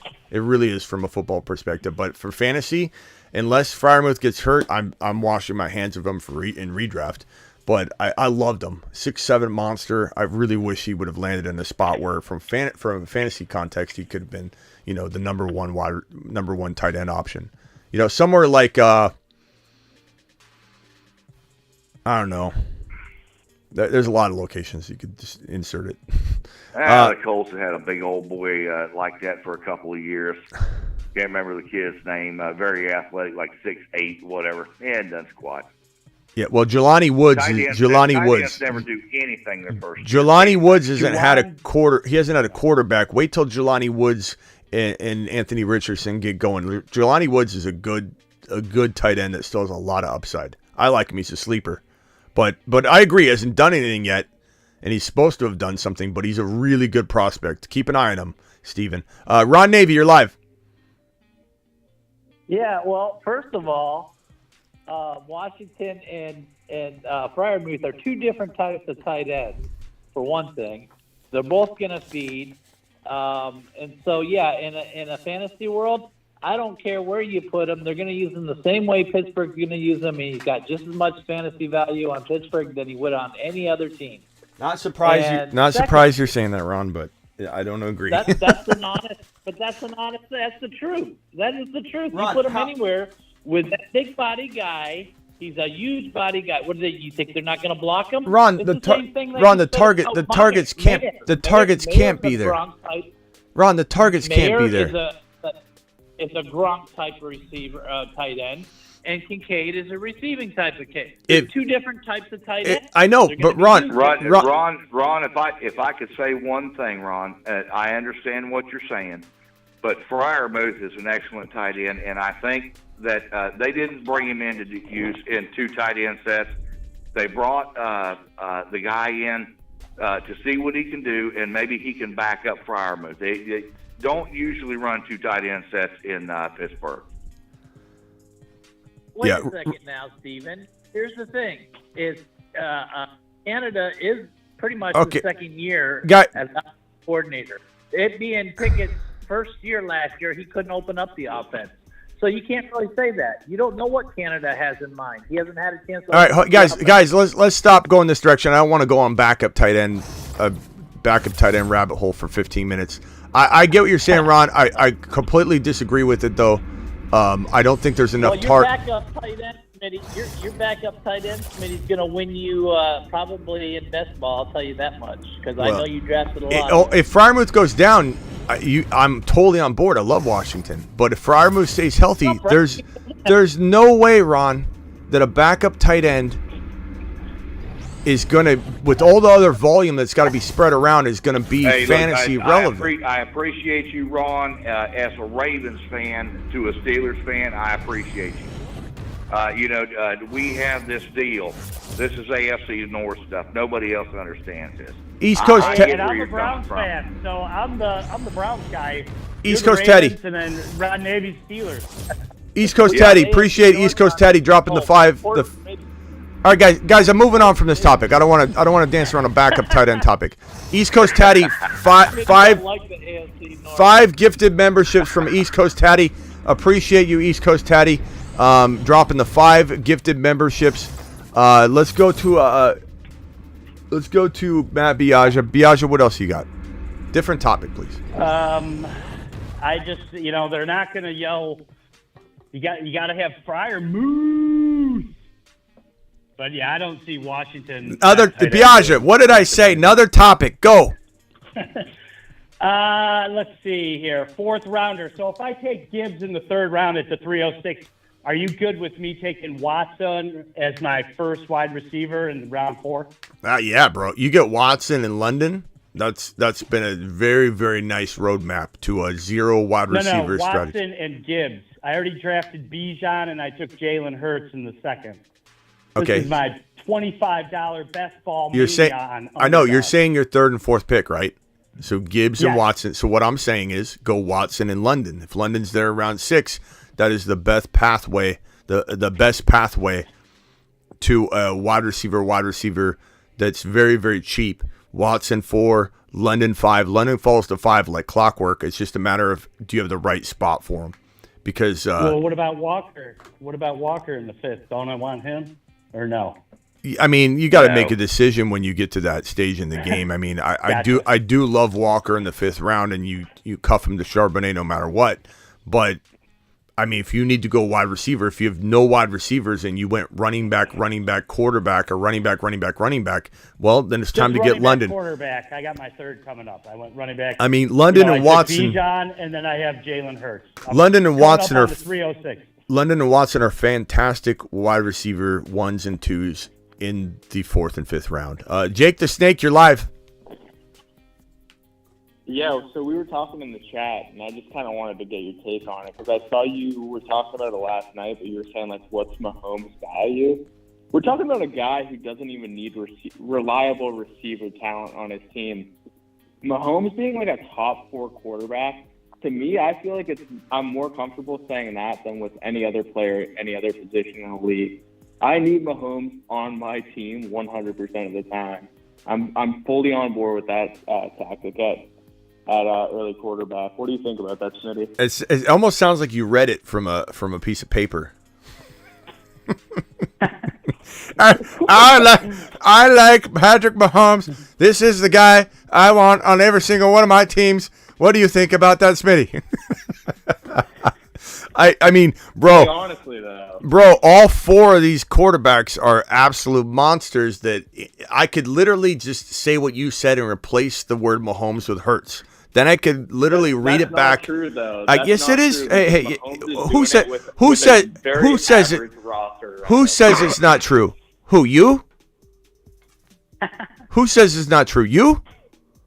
I mean, that's okay. If, Darius Stoney. it's okay if you do, Oh, Jake. man. Jake, it's okay if you do say it, but who says it's not true? You just said it's not true. How is it not true? How do you know it's not true? How do you know roster is Hurts? so much worse than every one of those other elite quarterbacks. Patrick Mahomes is Tom Brady 2.0. He is a guy that it wouldn't matter if you put McDonald's line cooks on his roster. He would still throw for 5,000 yards. He is that once-in-a-generation quarterback. So He no, really is. no one's He's not arguing. like that. So It might be. Stephen, hold on. I would- Stephen, hold. I'll tell Stephen. you what, I Okay, Steve. completely agree, and Steven, sorry, but I can't have the constant interruptions. You're in timeout for 10 minutes. Steven's in timeout for 10 minutes for interrupting me. Let's see here. Timer for Steven's right here. We'll do 10 minutes. I'm literally trying to answer the question. Okay. So what I'll say, bro, is no one's disagreeing that he isn't the next Patrick or the next Tom Brady. Patrick Mahomes, football, he's the guy. You're talking about football. You're talking about football. When we're talking about fantasy, you literally just had Jalen Hurts have a cup of coffee all day long, up and down with Mahomes. The constant rotation. Josh Allen easily in the mix. You give him Dalton Kincaid now. Joe Burrow, you just improve his offensive line. He had a 3-game very bad start to the season last year where he didn't score any points really at all, and people were really panicked on him. And then he loses Jamar Chase for a big portion of the season. Even when he comes back, he's hampered, so he lost him for a big portion of the season. Like, you literally have 4 quarterbacks. You could even throw Fields in there. I don't care if you disagree with me on Fields. You don't even have to talk Fields here. There are 4 quarterbacks where you can't say that in fantasy that he's far and above, blows away every other quarterback. From a football perspective, I understand the argument. I'm not saying I totally agree that Joe Burrow can't get into that conversation as well as soon as he wins the Super Bowl. But, like, from a fantasy perspective, we can't pretend that Jalen Hurts can't easily finish as the number 1 quarterback in 2023. 3. It easily could happen, Jake. You can't say that's not true. That statement you made when you said that's not true, you don't know where Hurts is going to score next year. It's just a more surefire thing to go with Mahomes than any of the other top quarterbacks because it doesn't matter who's around him. It really doesn't. Like, outside of Kelsey, Mahomes has the worst roster, and he still threw for 5,200 yards. Like, it just doesn't matter with Mahomes. That's why I want him on all my teams. And if you can get him around, like, Allen and Hurts, like, I like those guys. I just don't like them as much as Mahomes. Like, it's just that simple for me. And I like Hurts a lot. Allen, I'm not as high on as a lot of people, but I mean, Burrow's another guy up there that I like a lot too. I just think Mahomes is like, if you can get him in the third and you don't pull the trigger, like, what are you even doing? Like, how can you even be having this conversation? I think you could say the same thing. You're not going to get those guys in the third. You could say the same thing about Jalen Hurts in the third. You could say the same thing about Josh Allen in the third. That's my point. You're making this argument as if Jalen Hurts can't be the number one quarterback in fantasy football in 2023. And that's asinine, bro. Like, any one of the four could be. And even Fields could What be. I'm trying to say though is the floor for Mahomes is Why? higher than Why? the floor for Why? any other Explain it. Why? He has Because he has less because wide he's Patrick receivers. Mahomes. He has less because he's Patrick. You can't just say that, bro. Those comments don't mean anything. He's safer. He isn't safer than Jalen Hurts. Jalen Hurts could run for 800 yards and 10 You are touchdowns on the wrong. ground. If you're saying Patrick Mahomes isn't safer than Jalen Hurts, you are wrong. No, I'm I'm not. sorry, you're wrong. No, I'm not. You could argue Actually, any one of these you're quarterbacks. wrong. How is he safer? You're wrong as far as the fantasy out. You're looking at it from a team aspect, Jake. You're looking at it from a team aspect, and Mahomes is like, yeah, from an NFL team aspect, Mahomes is MVP. But from a fantasy aspect, Hurts outscores him all the time. So, yeah, go ahead and take Mahomes. But if you want to win your league, you take Hurts because he gets you more points. That's not true though, because Mahomes just threw for over 40 touchdowns and true. Look it 5,200 up. yards with no one Look around. at the historical data. Come Bro, on, bro, Jake. pull up, bro. Jake, You're a Jake, smart guy. Jake, what are you talking about here? What do you like? It's almost like you're arguing the fantasy argument with the football argument. I don't understand how you're not seeing that. You're saying he's more. Look at Jake is look at not. their Jake is a. Steven, Jake is a Kansas you City Steven, Chiefs you had fan. 6 minutes left, and I put you on the line just so you sit quietly for 6 minutes. It's on the screen. You're back. You're back to 10 minutes. You're back. He reset the timer. 10 minutes, Steven. I'm sorry. Go ahead, Ron. Or go ahead, Jake. Try and explain what you're talking about here. Yeah, so if you go over the last 3 years I'm of not- cumulative finishes, Mahomes is the Jalen one Hurts that- just got going, Jake. Jalen Hurts just got going. What are you talking about? Go back the last 5 years, and you'll see that Jalen Hurts wasn't. He just got going. What are you talking about, bro? Yeah, but Mahomes will always be in Why? the top 3 to 4. Why, Jake? What do you Nobody What do you said, mean? Nobody said different. But what? Fantasy-wise, he's not the best. But that's why I'm trying to say that the floor on all these other guys around him is significantly lower. Like, Disagree. Hurts could have a year where he falls below top 5, so could Allen. Mahomes will never have a year like that, ever. We won't see it for the next 10 years. Excuse me, Jake. Go ahead. Heck, Jake. two years ago, Jake, Cousins threw for more yardage than Mahomes. Look that one up if you don't believe me. Oh, no, it's not Tuck Cousins right now. Yeah, but Ron, Patrick Mahomes still threw for 4,700 yards that season. Like, what are you But saying? Like, just but because Cousins isn't going to get you as many points as Hurts is. I'll admit to that. I mean, Hurts, Allen, they're both going to get you more points than probably Mahomes. The bottom line is, Jake. They run the ball more. Jake, the bottom line is this, bro. You're seeing Jalen Hurts evolve in front of your very eyes. You're seeing Burrow evolve in front of your very eyes. Not to say that Mahomes can't even get a little bit better, but Mahomes is who he is. These other quarterbacks are coming into their own. Josh Allen is easily a lock to be in the top 4 or 5 as from a fantasy perspective as Mahomes. The running ability, now there's a little bit more injury risk, you could say, or whatever. But Mahomes has been injured too. Like, Mahomes has been injured 2 years now where there's been a significant injury. You had the patellar tendon dislocation. You've had this. He runs a lot too, so he's not like immune from injury. But to sit here and say that the floor is lower for these other quarterbacks, especially Hurts, who has had his breakout monster year this past season, where he scored very, very close to Mahomes in almost any scoring format you look at, to sit here and say that Mahomes that Mahomes has to be the clear-cut number one pick for you at quarterback is crazy talk. Do I think you're wrong in saying he's your number one? No. But you're coming at this from a weird angle where it's like, what are you doing? You're wrong if you don't like Mahomes as the number one quarterback. Even in Dynasty, bring it into Dynasty. I do not feel like Mahomes is the lock number one Dynasty quarterback.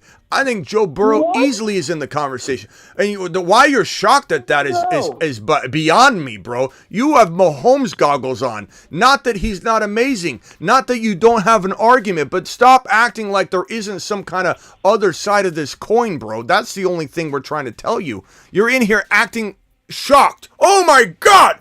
You could possibly like a quarterback as much as Patrick Mahomes in Dynasty? You like Joe Burrow as much, who's got Jamar Chase, T. Higgins, and now finally an improved offensive line? Imagine if they add an RB like Eckler to the arsenal. Right. Let's go over to hang tight, Jake. Hang tight, Ron. Ron, hold on real quick. Let's go to Axe real quick. Axe, you're live. Hey, Who's how you doing? Jacob, man. How you doing, man? My name is Eddie. Call me Axe. What's up? Let me explain something. I had Patrick Mahomes last season. And look, that first game, he came out smoking. Made me about 46, 47 points. And he did very well throwing touchdowns. He run a little bit. But let me tell you something, Jake. When he gets down to the playoffs, Mahomes, he got in their first round bye. But when it got down to the second round, give me the legs. I think anybody with the legs that will run the ball, because that's playoff winners. That's league winners, you know? And I take Justin Fields, Jalen Hurts, any day, you know? Mahomes is a good quarterback, but he never carried me to the promised land, you know? All right, appreciate that, Axe. Let's go to Alan. Alan, you're live. Weigh in on this debate if you could, Alan. That's why I called, Smitty. Yeah, man. I think I'd love to play with people who think this way. So if you think you want to draft Mahomes early because he's the best quarterback, please join my leagues, be in leagues I'm in, because at the end of the day, you need to make the best team. It's not about who the best quarterback is. You got to pick the best player in the position you're drafting, or if you're doing auction for the right amount of money, you got to be always thinking about the team. It's not whether or not Patrick Mahomes is better than quarterback XYZ. We all know Patrick Mahomes is amazing. What are you giving up to take Patrick Mahomes? Can you get something comparable later in? Well, let me stop you right. Let me stop you right there, Alan, because Jake's argument, we were very clear on that from the beginning of this debate. Like Joe Burrow round 4. Can everybody mute themselves unless you're talking? Because somebody's got, like, it sounds like a machine in the background. Who is screaming into the freaking microphone? I'm dying over here. Steven, you had 3 minutes left. Steven. One of the new guys. Hey, Alan or Axe, can you please mute? One of you sounds like you have like a machine going. Steven talked before his 3 minutes were up, so Steven's reset to 10 minutes again. How that is now, Smitty? You don't hear it no more? All of a sudden I heard it again. It's you, Axe. Can you mute? Yeah, now it's gone. I think it might be like your air conditioning. It could be air conditioning. It could be something. But just hang tight on mute for me, Axe, so you don't. But Jake or Alan, let me interrupt you real quick and just say that we've made that very clear that, like, Joe Burrow at the end of 4 crushes Mahomes in round 2. That's obvious. Everyone knows that. But what Jake was arguing is that if you're in round 3, Mahomes is there, Hurts is there, Josh Allen's there. What are you doing? You're wrong if you don't take Mahomes. And that's where this whole thing got triggered. So, Alan, if you want to attack it from that perspective, go ahead and restart. Yeah, I don't know. For me, man, I don't really think about those players there. I think it's too early. I think you can get better value quarterbacks later. So if it's me, I'm probably not taking any of them. But I think it's silly for anyone to say that one is better than the other. I think from a fantasy perspective, whoever you think is going to run and throw is probably going to be your safest bet. So I think Hurts is probably the safest bet there if you have to pick one of them. But from my perspective, man, try to take value in other positions because you can get Burrow's great option. I mean, even Fields late in the draft. I mean, there's a lot of really good Fields ain't options going late in the draft, though. Fields is going around 3. Burrow's going in, if you're lucky, he's going in the top of round 4, which is the better option for me. But I'm going to take Burrow. Agreed. Or one of those quarterbacks. Like, that's your approach, and there's a lot of don't draft a QB early people out there. I'm not one of them.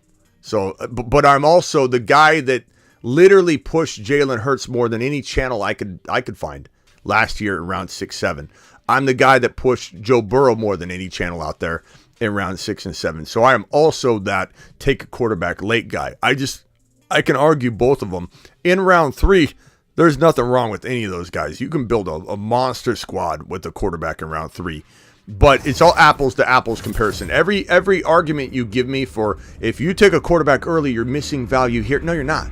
Because it's all about if you draft a wide receiver late and you get, let's say, a Drake London in round 5 instead of taking the Trevor Lawrence in round 5, well, all of a sudden I've got Josh Allen or Mahomes in this case and Drake London versus your T. Law and whatever wide receiver you're getting around whatever. So it's just apples to apples. I think you could build, a conglomerate either way. You can build a monster squad either way. But to your point, and I agree with you, Alan, and Alan just said it, Jake. He said he'd rather have Hurts over Mahomes in round 3 if push came to shove. Axe told you he'd rather have Hurts. Wrong, because even if you look at who's wrong? Who finished QB1 last year? Who's wrong? Who finished QB1? Who's going to finish QB1 this year with no receivers again? Patrick Mahomes, because he does every year. Obviously, 3 people on the line back to back disagree with you. Then actually 4. Ron Navy disagree with you. Hurts is on the rise, bro. It's not that Mahomes can't. Like, let's say Mahomes finishes 1 by 10 points next year. I don't feel wrong. I'm not embarrassed at all. This is an argument you've made saying that it's a lock, that it's for sure, that you're wrong if you choose this or choose that. I'm not even saying that push comes to shove, I wouldn't take Mahomes first. I'm not even in that camp. I'm merely coming at you because your argument is like everybody else is crazy, bro. They're crazy. Like, you can't even fathom somebody wanting Hurts over Mahomes. That's very close-minded, Jake. Like, that's very, very close-minded. I appreciate your loyalty. I think it also depends on your personal character. Because Hurts might have, not as the same consistency as Mahomes potentially. Maybe Mahomes is a safer pick. But I think if you're on the call and you're... No one does. No one outside of Tom Brady has the consistency. Yeah, but what's the spike? But what's the spike? Like, Mahomes' best season and Hurts' best season, fantasy football-wise, if you tell me you think it's Mahomes, then you're definitely on just the fan train. Because there's no way. It's not possible. Hurts' best season is better than Mahomes' best season, for sure.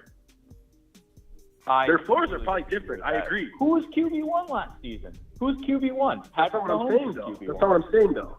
I'm not arguing with Patrick Mahomes being the greatest. I'm saying that if Hurts has the season that we know he's capable of, that the Eagles clearly know he's capable of, that season could hypothetically not only be the number 1 quarterback, but it can destroy Mahomes' season because he has a different factor of his game. Patrick Mahomes had an actual receiver. Imagine outside of Kelsey. He doesn't, though. He first of all, he throws for 5,200 Jake, yards without any. Jake, first of all, you got to argue within the realms of what we're dealing with right now. You can't start dipping outside of reality and say, well, once he gets Marvin Harrison Jr., you guys are going to pay. Like, right now, we have what we have right now. Over the course of his career, that's not true, because if Mahomes gets a weapon, he's acting like Hurts' highs are going to be higher than Mahomes. That's not true, because who knows what Mahomes holds. You still have to take under consideration. Go ahead. Who's that? Is that Axe? What's up? Yeah, you still have to take consideration, Jacob, that you might say you don't have no weapons, but those guys are professionals. They are professional athletes. They ain't made it to the NFL for nothing. They might not be high class and have a name, but they capable. You know, that's why he's done what he's done. He won the Super Bowl, you know. I think that these guys are going to rotate having the number one season. Like, is Mahomes maybe slightly more likely, maybe, to be in the top 5 more so than all the other guys in the top 5, let's say if we were to track it for 10 straight years from this moment moving forward. Because it's not fair to talk about the past. Jake, you keep bringing up the past. Jalen Hurts just broke out, and we predicted it on this show, but I might add. But he just broke out, bro. So, like, stop talking about the past. We're talking about the future. Does Mahomes potentially have maybe an edge on everybody to be the most consistently inside the top 5? Maybe. Probably there's a chance for it. There's an argument for it. But there's also an argument, and it's crazy you're taking such a hardline stance on this. It's crazy that you don't see the potential of Jalen Hurts to be in this conversation, or Josh Allen, or Joe Burrow, who finally got an upgraded offensive line, and he did what he did last year with like a handful of slow starts, no Jamar Chase for a string of games. Jamar Chase hampered even when he came back. Like, Joe Burrow, it's going to be unbelievable to see what he does this season. I think they could bounce around. I think Burrow could be the number one quarterback one year. Josh Allen could be there. Then it could be Mahomes. Then it could be Hurts. It could be Hurts, then Mahomes, then Hurts, then Burrow, then Mahomes, then Hurts. It could be, and I'm not saying I 100% agree. I think it was Allen with Hurts will have the better season overall ever, but he makes a strong case, and I can understand why he thinks it, and I'm certainly not going to bet against it. Hurts could have that amazing year where he throws for 4,000 yards, runs for 1,000 yards, and has literally 30-plus touchdowns throwing and 10-plus touchdowns running, and it will be one of the best fantasy football seasons we ever have seen. Like, that's what the running does. And so that's why maybe there's more risk of getting injured. But again, Mahomes has been banged up. Mahomes has been banged up for multiple seasons now. The knee dislocation, and it's not to say that actually couldn't even come back. You know, hopefully he's over that, but there's still a potential that could be an issue. But hey, Smitty, here's an interesting statistic. I'm sure it's available somewhere. I don't know where, but out of all the online leagues, is there anywhere that you could find the most represented quarterback of the Super Bowl winning fantasy team in like 12-man leagues? Like, what quarterback is most represented as the winner? We need to look at. I think it would be interesting, but again, we need to look at this from a Hurts is just getting going perspective, and we can't use history to say, well, who's done it the last 3 or 4 years? Like, Hurts is just getting going. Burrow is also leveling up this year going forward too. He's got more protection. Well, it's going to be. With your help, last year I won 3 of my 4 leagues with Burrow. He was my quarterback in all 3 leagues that I won the Super Bowl. So I'm interested to see, like, who is that quarterback? Because it's Patrick Mahomes. I'd actually bet it's not. It's a rotation for me. I truly believe that it's the first year I've ever been like, normally I have the guy I want. I'm like, no matter what the order is, I know it's close. This is the guy I want. I sound like Jake some years where I'm like, this is the guy I want. This year, I truly love rotating and having all of them because I do so many leagues, especially at the best ball. I absolutely want tons of Mahomes shares. I want tons of Jalen Hurts shares. I honestly, the whole waiting on a quarterback thing this year, Burrow is the only quarterback I love waiting on. T-Law, I kind of like getting a couple teams with T-Law. But if I don't have Burrow or Fields, at least, I don't like my team. I walk out of the draft going, that's a scrap. That's a scrap team. Steven, your timer's up. You can call back in. I need to have one of those 5 quarterbacks. If I don't love my team. Yeah. But I love all 5 of them. And Let's go. That's the thing, Smitty, is in redraft, yeah, you're going to have your favorite quarterbacks. Go ahead. Let them scrap it up. But in best ball, you have to have shares. You want shares of all those top 5, 6, 7 quarterbacks when you're drafting best ball. And I want to touch on Matt really quick when he was asking. Matt, I've done 15 so far. I did 2 today. Nice. Gibbs has been going constantly in the 4th round. and I have to choose between him and Najee. I've been kind of splitting it. So, like, if you got a 3rd-round pick and you got a great chance to take a good receiver there, maybe take a chance on getting your receiver and then taking a chance on getting Gibbs in the 4th round. Because if you can't get him in the 4th round in this one, if you do another one, there's a good chance you'll get him there because you already got Yeah, Bijan. but this is my $25 one, dude. Most of my other ones are $3. This is the cash money league. Yeah.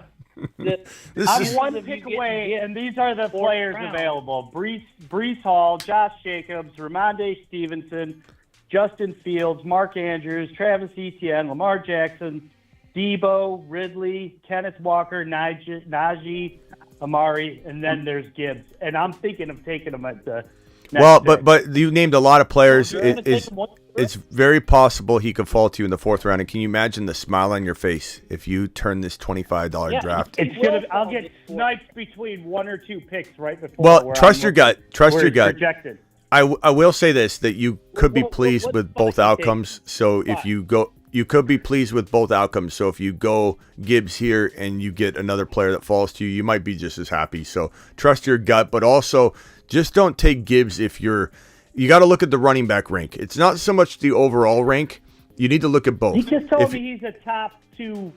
What is he? 5 to 10 running back this year? Yeah.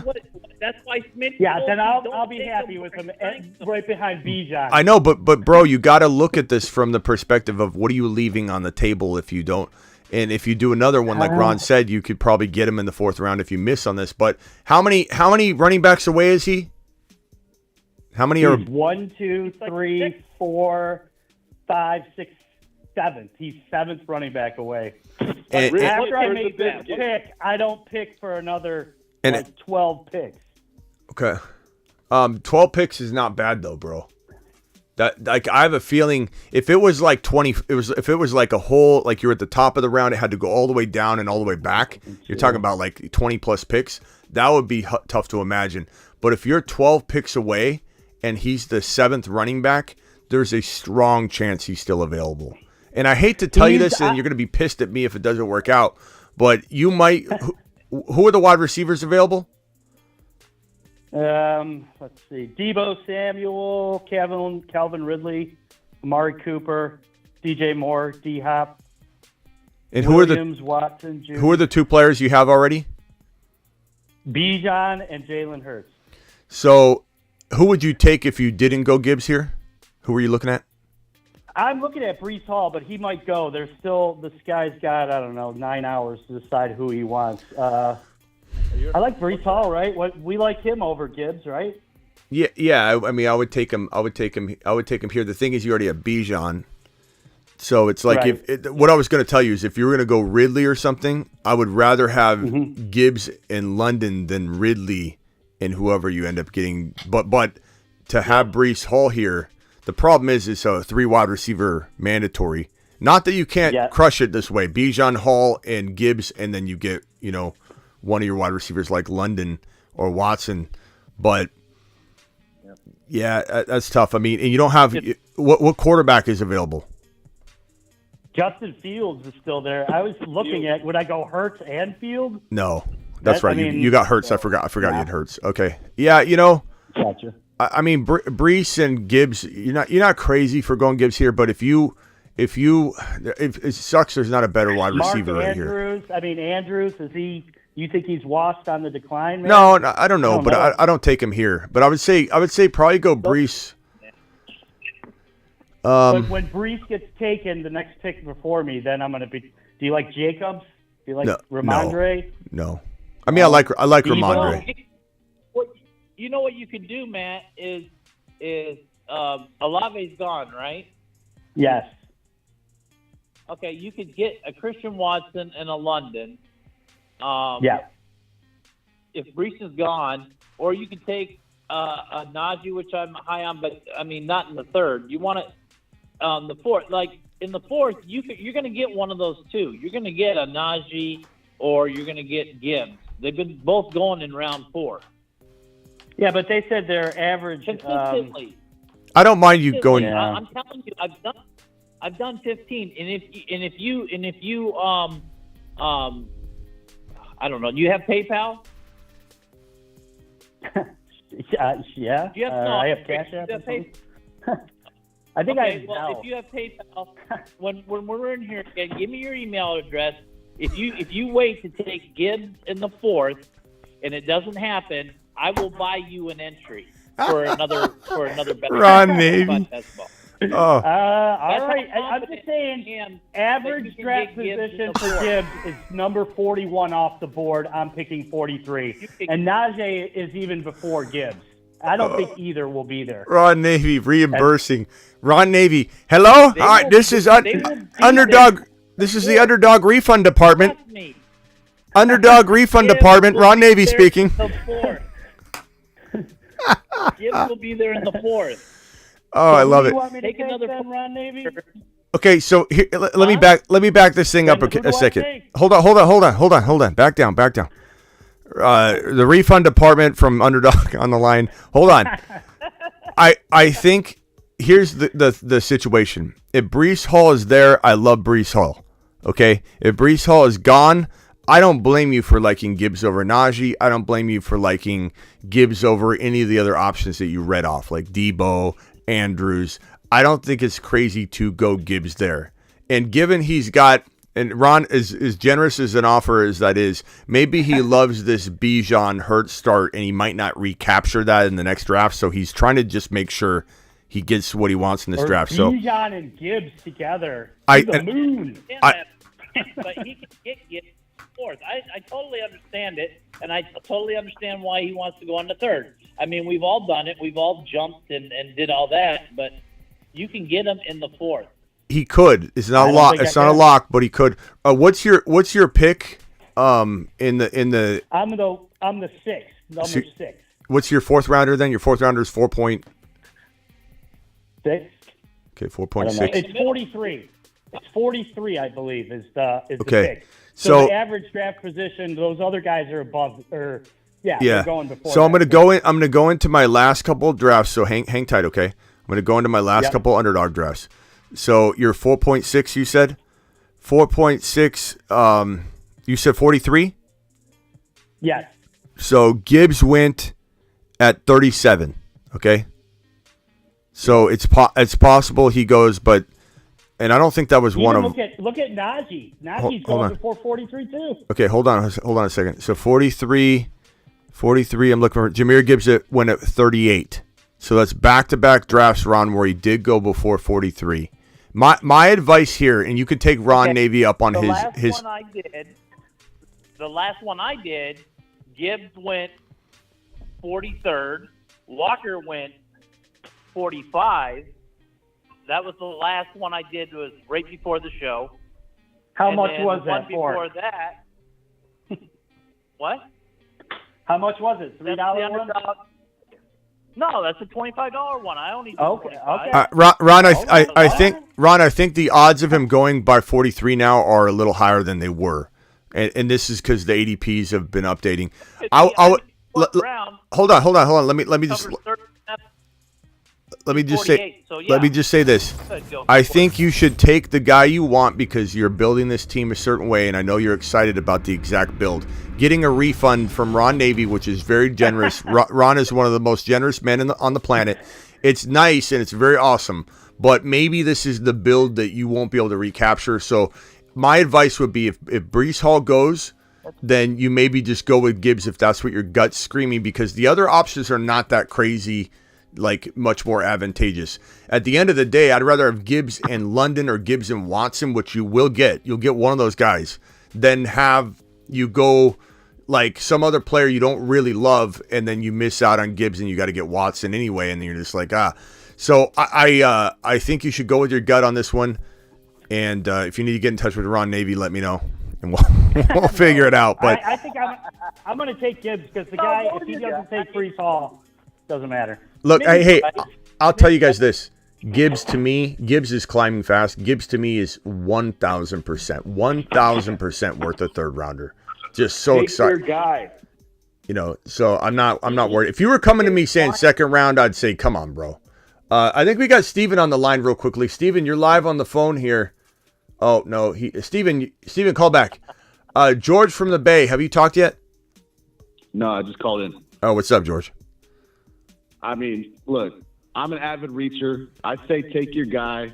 You know, Smitty gave me flack about it last night reaching, but then he followed up in the Garrett Wilson draft and took Gibbs early too at 27. So just take Gibbs, man. That's the play.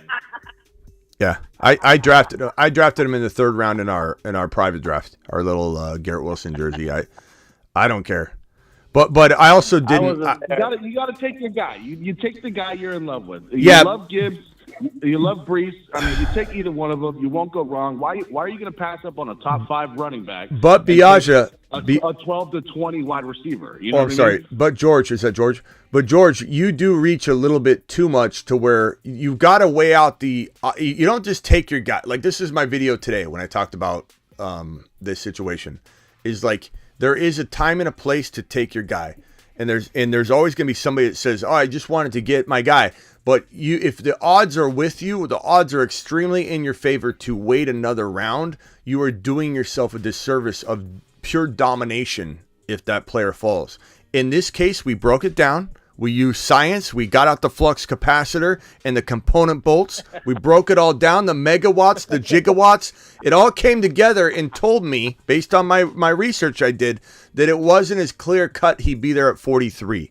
It wasn't. It maybe a couple days ago it was, but right now, my most recent 3 drafts, Love Stars in the chat just said he did a draft 5 minutes ago. In none of those cases was he available at 43 anymore. So my deductive reasoning, pulling down the flux capacitor, reinserting the megawatt, gigawatt component, we know that Gibbs is now climbing into the bottom of round 3. If you take him in 2 with your logic, though, George, I want to make you take a lap because that's a waste.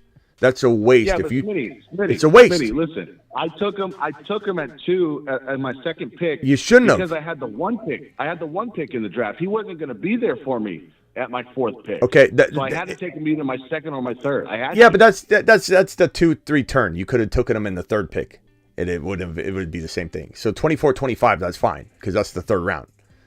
But if you take him in the 2nd round when you have pick number 7 in the 2nd round, you're gonna get him in round 3 9 times out of 10, if not 9.999 times. Yeah. So all I'm saying is, George from the Bay, I appreciate you. You are an avid reacher.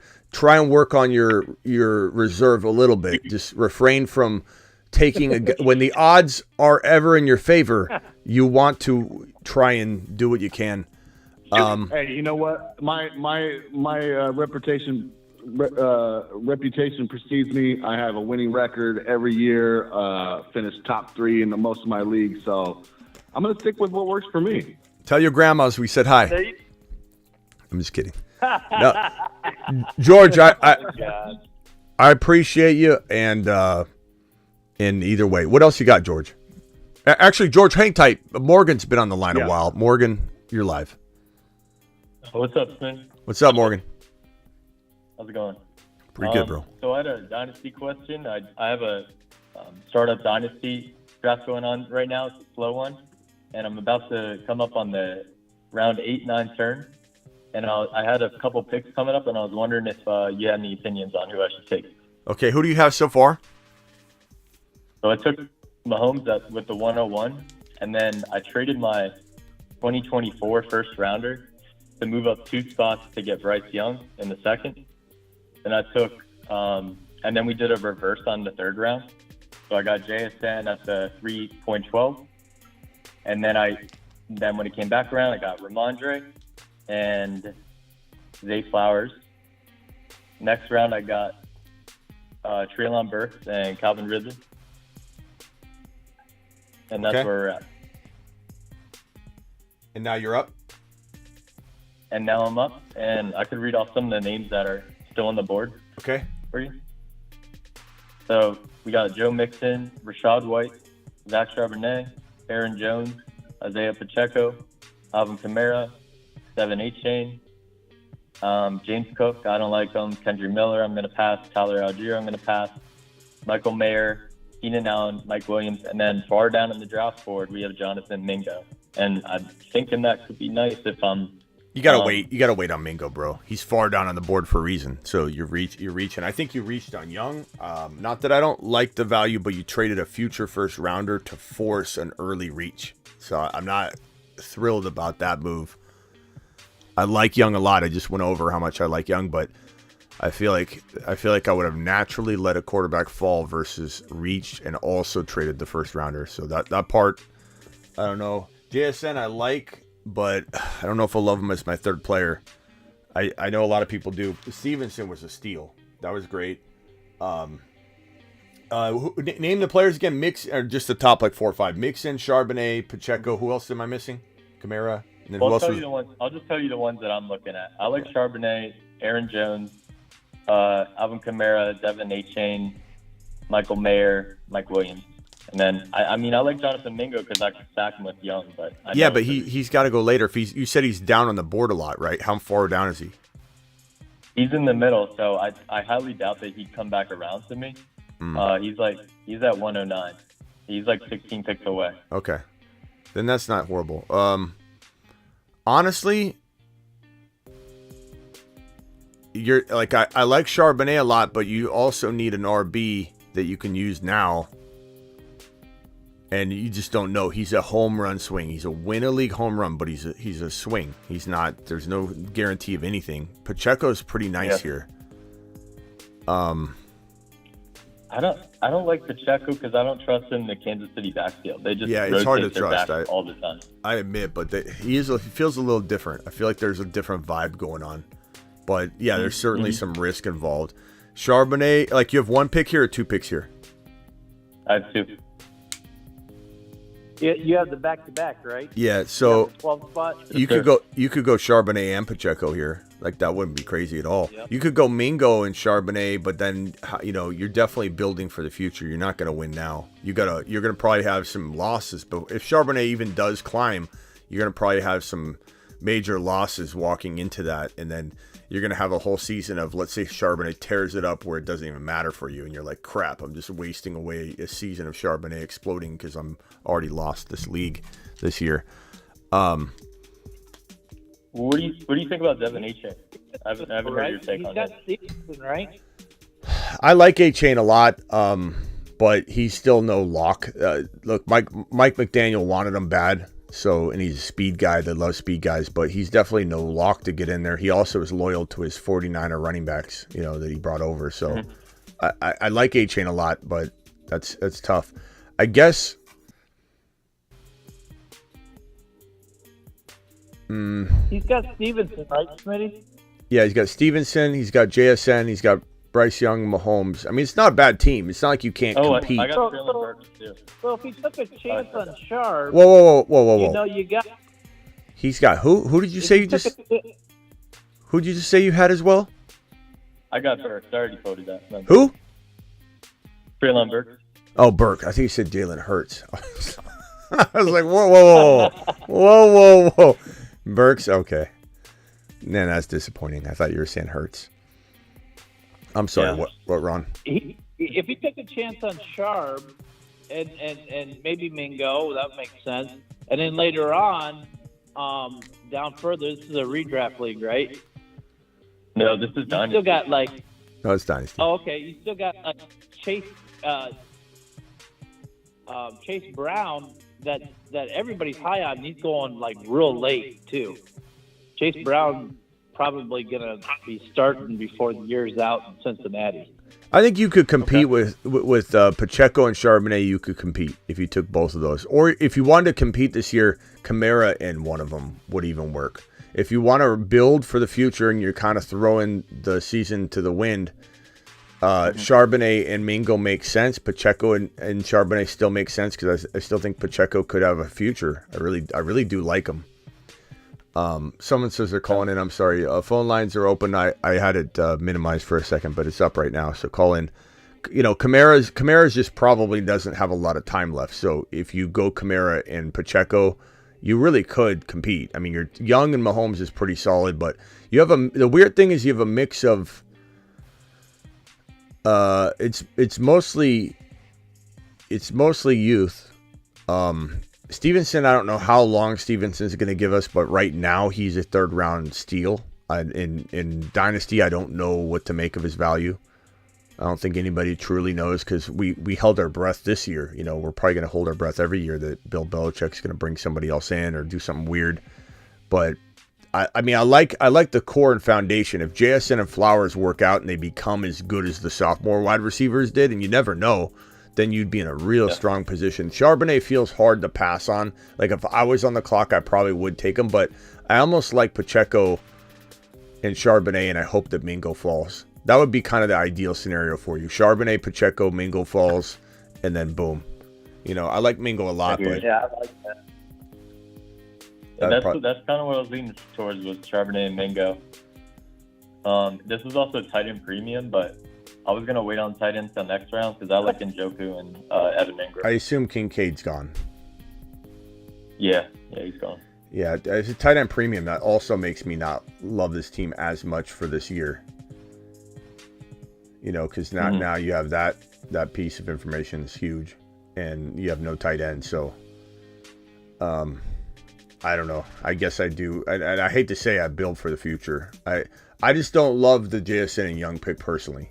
I love Young, but to get rid of a future first rounder, now that guy has a real shot at potentially a really high pick, and then you're reaching for Young. Like if you had maybe done that and reached for a player like Breece Hall or, you know, a wide receiver that we think is going to be top 5 for the next 10 years, like I would have probably been okay with giving up that first rounder. But that was a huge, like you moved up how many picks you said?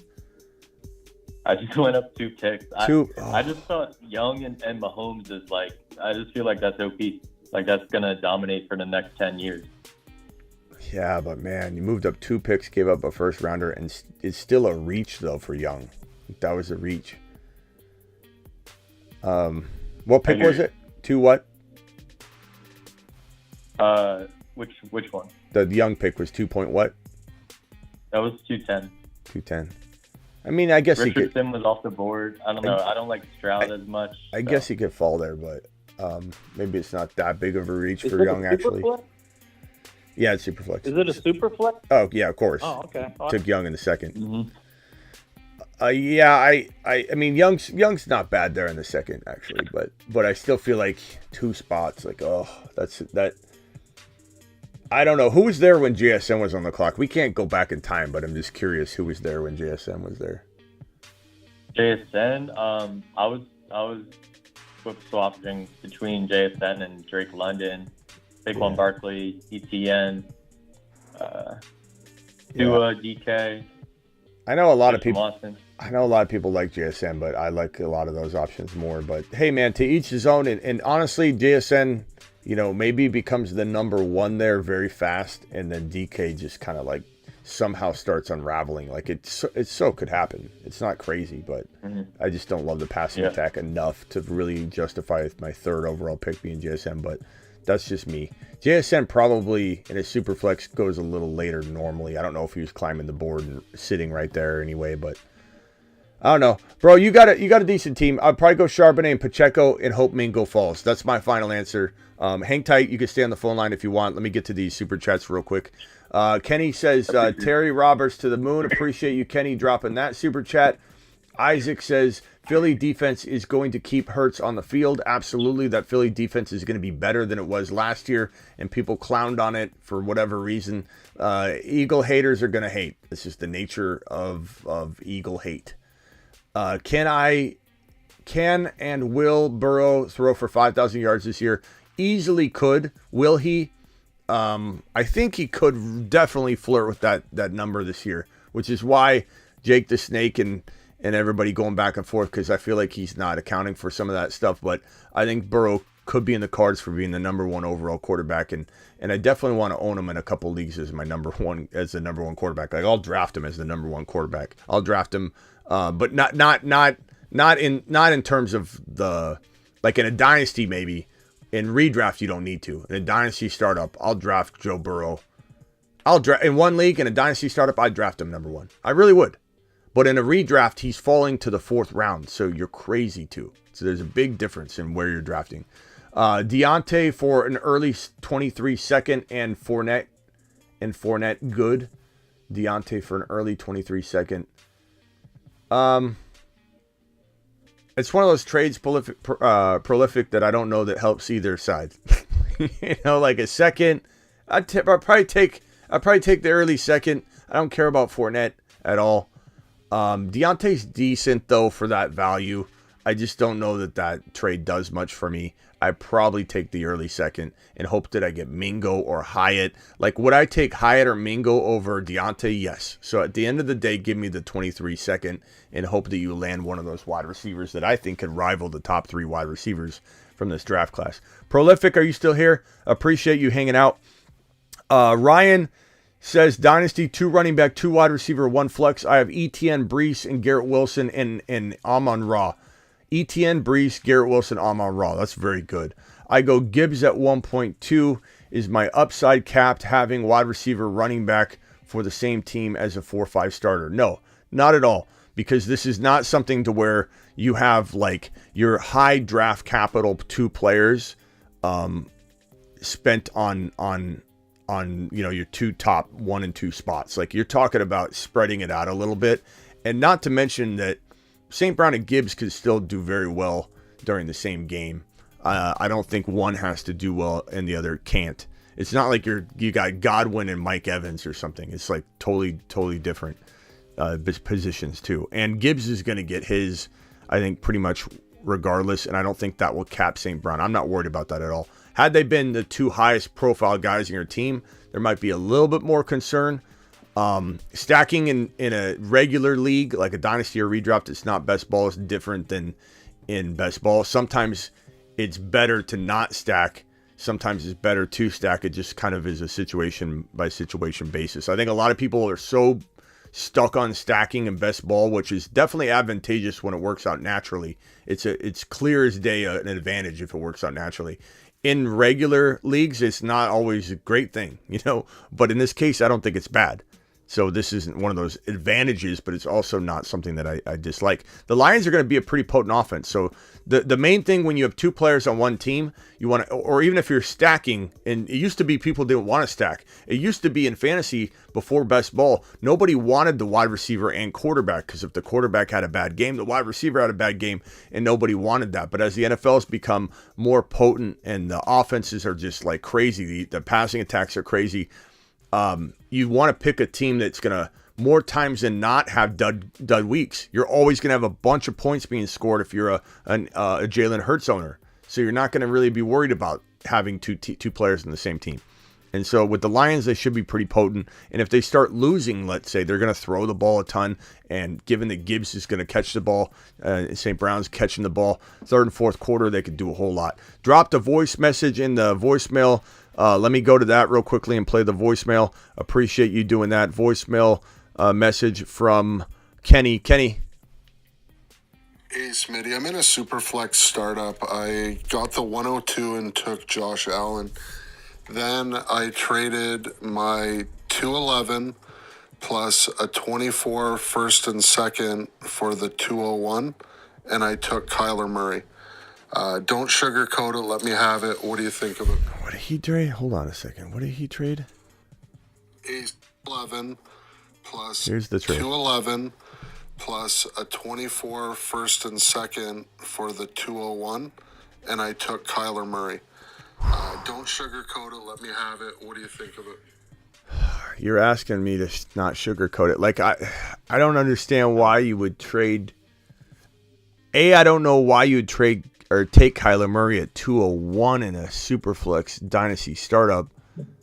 Number 1, and number 2, give up a first rounder to do it. You can call in to talk about it. You told me not to sugarcoat it, so I'm going to hit the take a lap button. I would not have drafted Kyler at the 2 in the 2nd round, really top of 2nd round in a Superflex at all, let alone give up a first rounder for the move up. I mean, you could have got a monster still in the 2nd round. I don't like that. I hate making Kenny take a lap. He's my boy. Tony, voicemail, last voicemail. Hey, what's up, Smitty? So I have Dalvin, who I still feel like has a lot of juice in the tank, but I was just offered straight up Rashid White. What do you think? Do I keep Dalvin or do I go for Rashid White? I don't know who Rashid White is. There's a guy named Rashad White in the NFL is pretty good. But Rashid White, that's new to me. I would say give me Rashad White because Dalvin Cook is on his way. I'm assuming this is a dynasty keeper format, did he say? Hey, what feel like has a lot of juice in the tank? Yeah, I don't know if it's I'm assuming it's a dynasty. If it's dynasty, you take Rashad White in a heartbeat. If it's a redraft, you could make an argument either way, to be honest. You could totally make an argument either way. Jake the Snake, are you still on the line, Jake? Did Jake hang up? Jake's still there. I am. Jake, what's up? I usually drop off, but I stayed on. Why do you drop off? Yeah. Wait, no, I didn't. Why do you drop off? It just depends. Sometimes, like, I have stuff to do, like work and stuff. But I decided to stay on tonight because I'm available. Okay. Well, we're glad I hope you not drop off because we're arguing with you. We appreciate you. Yeah, absolutely. No, I'll stay on. What do you want to talk about? How Let's about see. your tiers, Smitty? Throw out your quarterback tiers. Like, which is it? Like a top 4, or do you have like a top 6? I mean, in the first I tier? can't go over that on a call. I would say that you've got the tier 1, clear as day. Tier 1. Tier 1 is Well, we already know Jake has tier 1, Patrick Mahomes. Then he starts tier 2. right. I would say that in my tier you have Mahomes, you have Josh Allen, you have Hurts, you have Burrow, and then Fields was in his own tier by himself in tier 2 before all the movement and trades and improving the draft. And now Fields is like hugging the bottom. He's inside tier 1. He's inside tier 1. He's just at the very bottom. And he's hugging that group of quarterbacks. And he could now dance in there. So he could finish 3. Wouldn't shock me at all. Fields was the 3rd highest scoring quarterback. Wouldn't shock me if Fields wouldn't shock me if he was the number 1 quarterback in fantasy football in 2023. He runs the ball so much, but he does have to stay healthy. That's tier 1. Tier 1. Lamar Jackson entered tier 2, and Trevor Lawrence is in tier 2. I think Aaron Rodgers is probably at the bottom of tier 2, but I would say Trevor Lawrence is the top dog in tier 2. And then there's just kind of like a argument to make, left and right as to which direction to go, who to pull up, who else is in there. Deshaun Watson, where's Deshaun? Like, I could have all these arguments with everybody all day long, but T-Law is number 6 for me. That's all I can really tell you with confidence.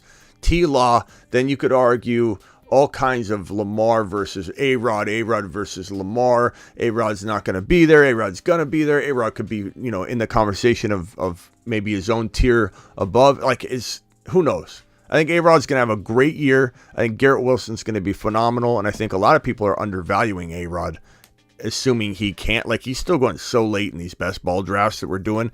Make sure you click the link that's pinned in the live chat. It's in the description of every video. The link inserts promo code Smitty, or you can just enter promo code Smitty and get up to $100 bonus match, dollar for dollar. We'll be live drafting. It's a 3-day marathon every single Thursday, Friday, Saturday at midnight. We draft every single week going forward. So make sure you buckle up and get in there. Quarterback tiers are interesting. It's a fun conversation. Morgan, you got anything else? Hello? Matt Biaggi, you got anything else? Morgan, appreciate you. So, basically, you guys are always just giving these promotions for Underdog for just new people. So what about us people that have been loyal to Underdog? What are they going to throw to us? I don't know. I'll see if I'll look into that. They usually don't. There's not much that they bring. What they do is they give you like a free bet, a free high or low. So like, for example, they'll be on the 5-player high or low contest that you're going to do. And they'll give you like Jalen Hurts 1 yard under, over or higher or lower than that. So you're going to go ahead and select over because you're going to, assuming he doesn't get hurt in warmups, you're going to select over and you're going to automatically win that. And you compare that with 3 other or 4 other, higher lows choices. And so they do that. That's kind of cool that they do that. And usually, honestly, I'll be honest, when I've won a decent amount of money, like a 400 or 500 or I think 450 was the most I won, it's been with that assist. Like I've done a 5-player contest where one of them was essentially a freebie, and that is when your odds go up exponentially. So they do offer that. That's kind of nice. And we'll do a lot of higher low, stuff during the season and before the season, so get ready for that. Isaac dropping a $20 wad on screen. Isaac, appreciate you. Isaac's the man. Isaac, a man. What would you project Gibbs' production to be next season? I think it's hard for a lot of... Let me make this bigger so I could read it. A lot of chat here to see it due to his limited usage in college. Alvin had 1,500 yards and 13 TDs in his rookie year, which your boy predicted. And what do I expect? I think that 1,500 yards would not be out of the realm of possibility. I would say call it between 1,400 and 1,500 total yards. Let's call it 1,400 just to be safe. That's like 700 and 700. I think you could easily do that, or however you want to offload that rushing and receiving. But if we call it 700 and 700, he could easily do that. And I think 10 to 11 touchdowns is totally in the realm of possibility.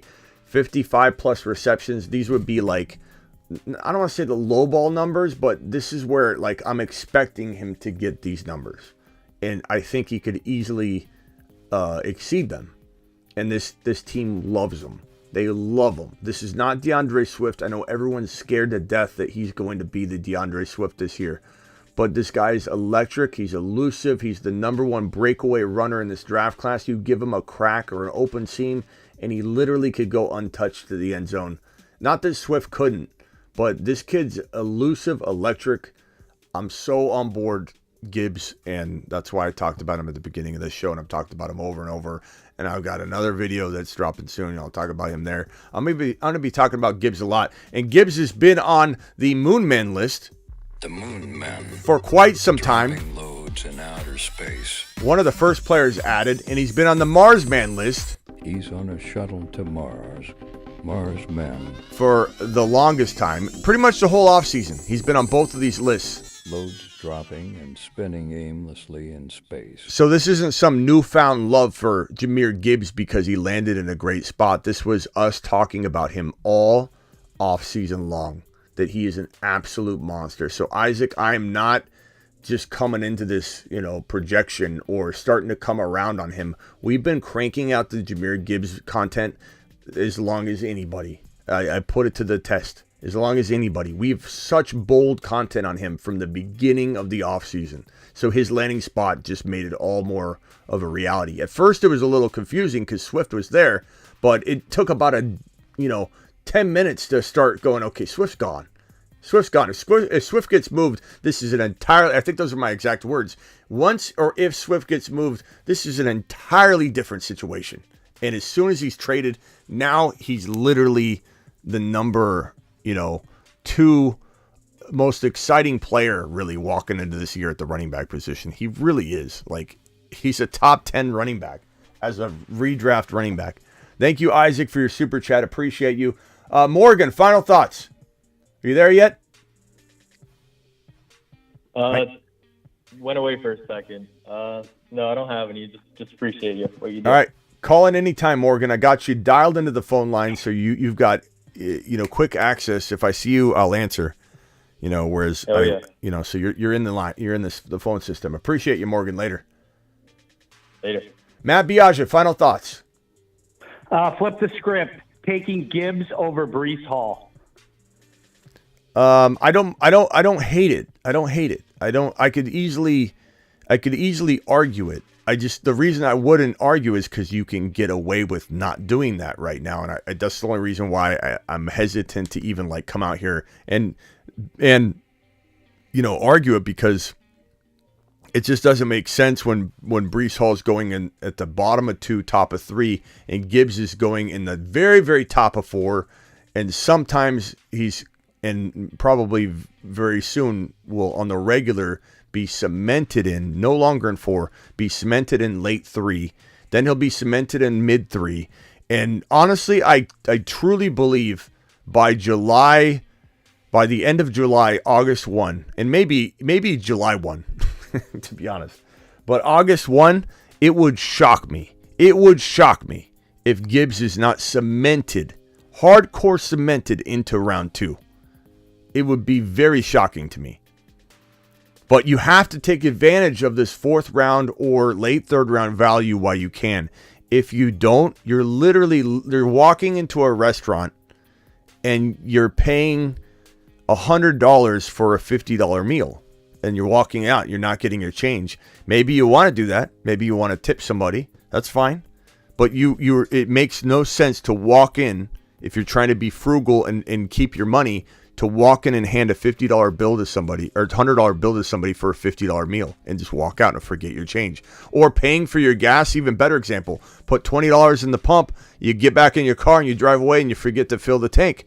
That's exactly what you're doing when you go get Gibbs in the 2nd round right now, because you get excited about the way I'm talking about him.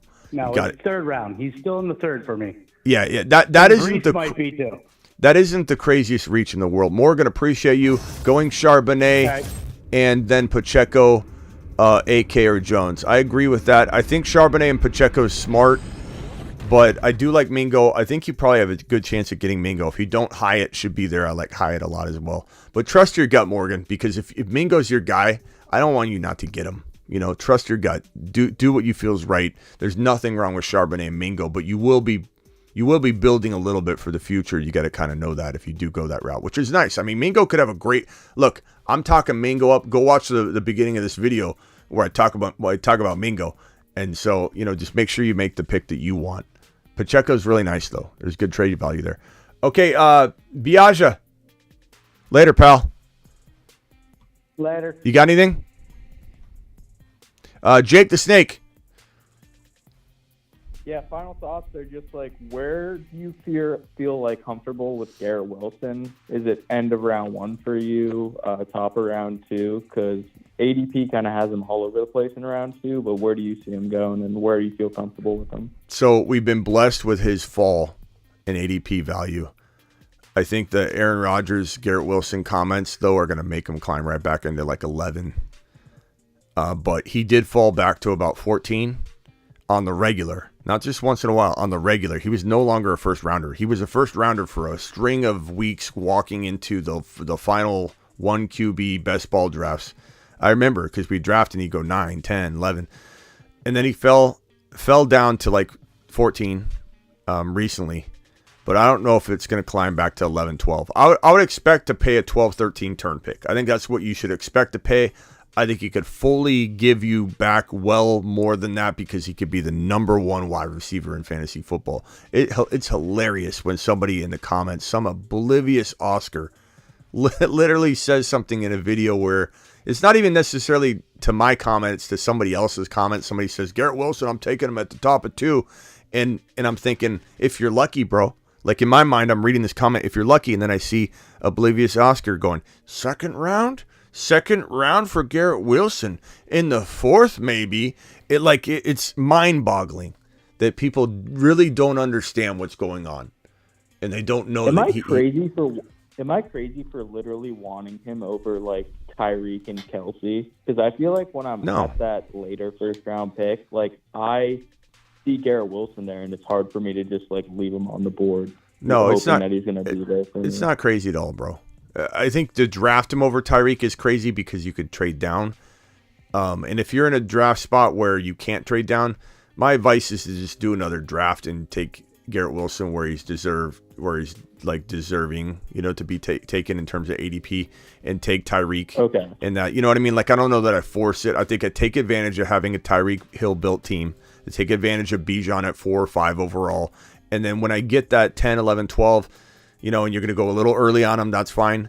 But I certainly would try and, spread out my shares of them in a real appropriate fashion. But I would say expect 12, 13 turn to be Garrett Wilson's new ADP since the video of him catching the football from Aaron Rodgers and Aaron Rodgers saying that they're very similar. Devontae Adams and Garrett Wilson are very similar to him. And that he saw Garrett catch a pass, or he caught one of Rodgers' passes, and Rodgers said, wow, this kid's special. We know he's special. And he's going to be a top 5 wide receiver, that's for sure. If he stays healthy, he's a top 5 lock in my mind. Yeah, I agree. And with that, I'd just say Garrett Wilson to the moon. Thanks the for letting moon. me call in, Smitty. Have a nice night. All right, later. Hey, Jake, we still appreciate you, regardless of our arguing and bickering. We still appreciate you to the core, bro. Absolutely. Mahomes to the moon, too. All right, later. Mahomes' agent. We're going to call you Mahomes' agent. Jake the Snake, Mahomes' agent. George from the Bay, final thoughts. Yeah, earlier I was doing a best ball draft, and I was just trying to experiment on like a zero tight end strategy. I had a pretty good build, and I went with the top 3 rookies. I got Kincaid, Laporta, and Mayer. Yeah, it turned out to be pretty good. I got a pretty stacked team. I love Kincaid, man. I'm so in dynasty leagues when I get Kincaid, he's climbing my board pretty high. This mock draft I did a little while ago, like when I say a little while ago, I mean like 3 days ago, probably. Seems like a while ago because I've had like, I don't know, 10 videos in between because I do like about 3 videos a day. 2 live streams, maybe 3 live streams, premiere and 2 live streams. So 2.5 days ago was a long time for me. But I could see myself redoing this mock draft and putting Kincaid in my top 10. I'm getting real excited. And my rookies bounce around, my rankings bounce around. I find it hilarious when people have these like I every once in a while I catch another show, you know, not any of the small dogs, but like every once in a while I'll listen to a big show just because, you know, it'll show up. I'm interested in, you know, what's the content look like or whatever. And I'll listen to these guys, these spreadsheet, you know, Stevens, and they'll ask, who's your running back? And they'll like look at this sheet, you know, they'll literally look at this sheet. They'll go, hey, I got him on my, he's RB5.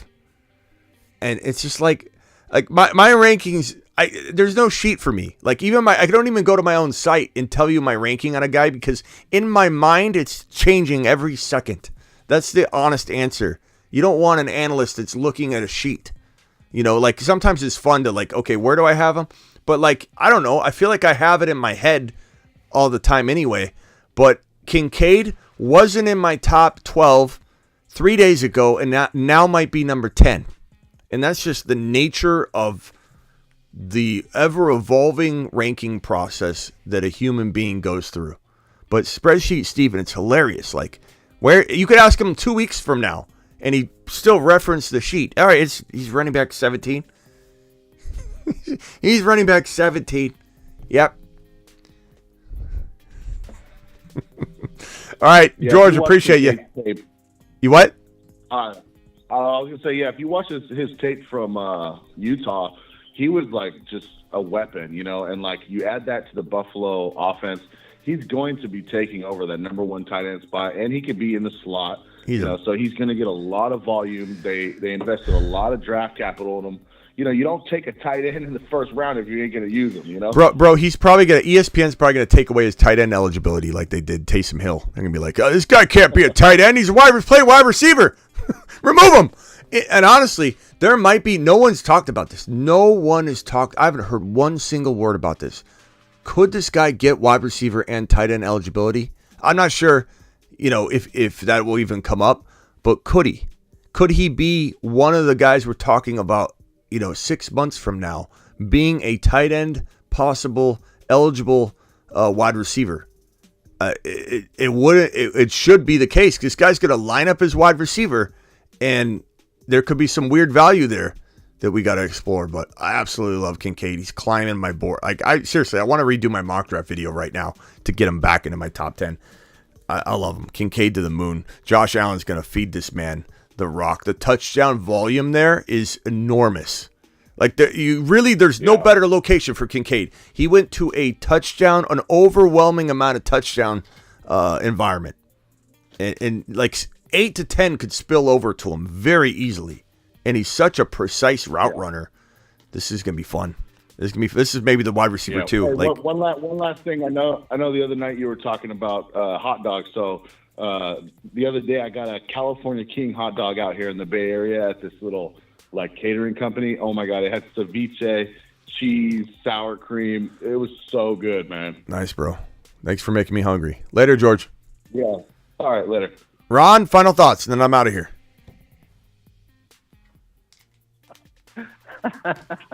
You're in trouble now, Smitty. not only do you have Ron Navy as an exclusive member, you have Ron Army now as an exclusive member. Ron Army. Now, now all we need is Ron.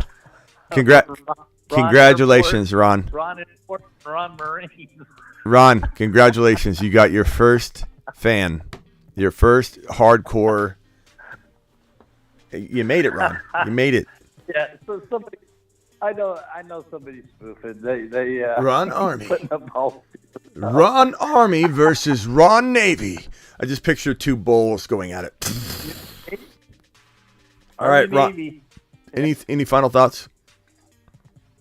Yeah, I mean, I was just trying to look at the value of things, but no, where Matt was, I mean, that was good advice. I mean, just take his player, because Gibbs, in that spot where he was, he'd probably be gone. Yeah.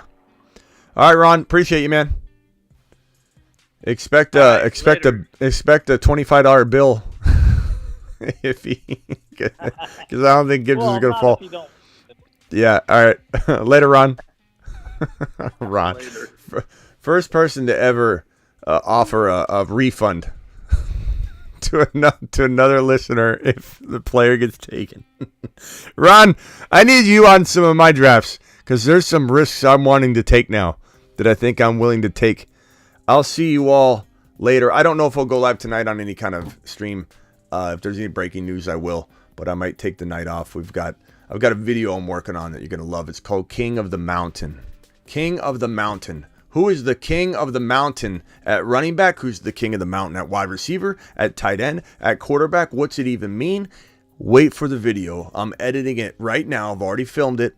I'm going to edit it, drop it tomorrow, probably at the normal, time that we do it, about, what is that? Let's see. 7:40, 8:45, 9:40, 10:45 to 11 p.m. Eastern. We'll probably have a premiere. I will see you all later. Until next time, I'll leave you with this. Leave it on the fields. Just in time. Fields of dreams. Fields like making love. Outstanding in his fields. Fields so good. Fields general. My field's good. Uneven playing fields. Battlefields tested. Fields.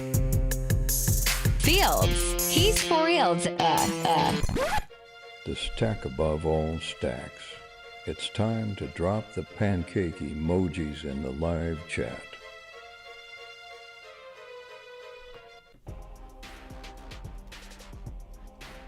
Hit that underdog link that's pinned in the live chat so you're ready for the live drafts on Thursday, Friday, Saturday. That is our new marathon mock draft and live draft slate of days. It's Panic Chambers now Tuesday night going forward, so there won't be mock drafting on Tuesday. It is marathon Thursday, Friday, Saturday. Thursday, Friday, Saturday. Thursday, Friday, Saturday. Very easy to remember, and we're going to do it marathon style. Multiple drafts, cranking it out. It's not going to be one simple, small, little drafty poo. No little, small, drafty poo. We're doing multiple drafts. Yeah, Smitty, do you guys do single little drafty poos? One little draft? No, we don't. We do multiple drafts.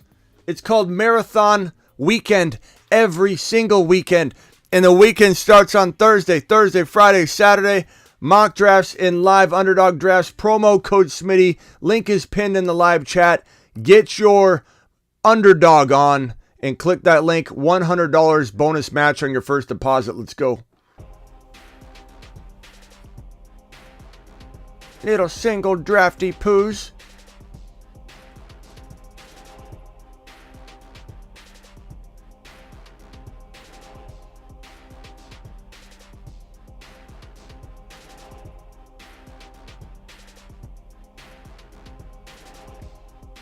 Later.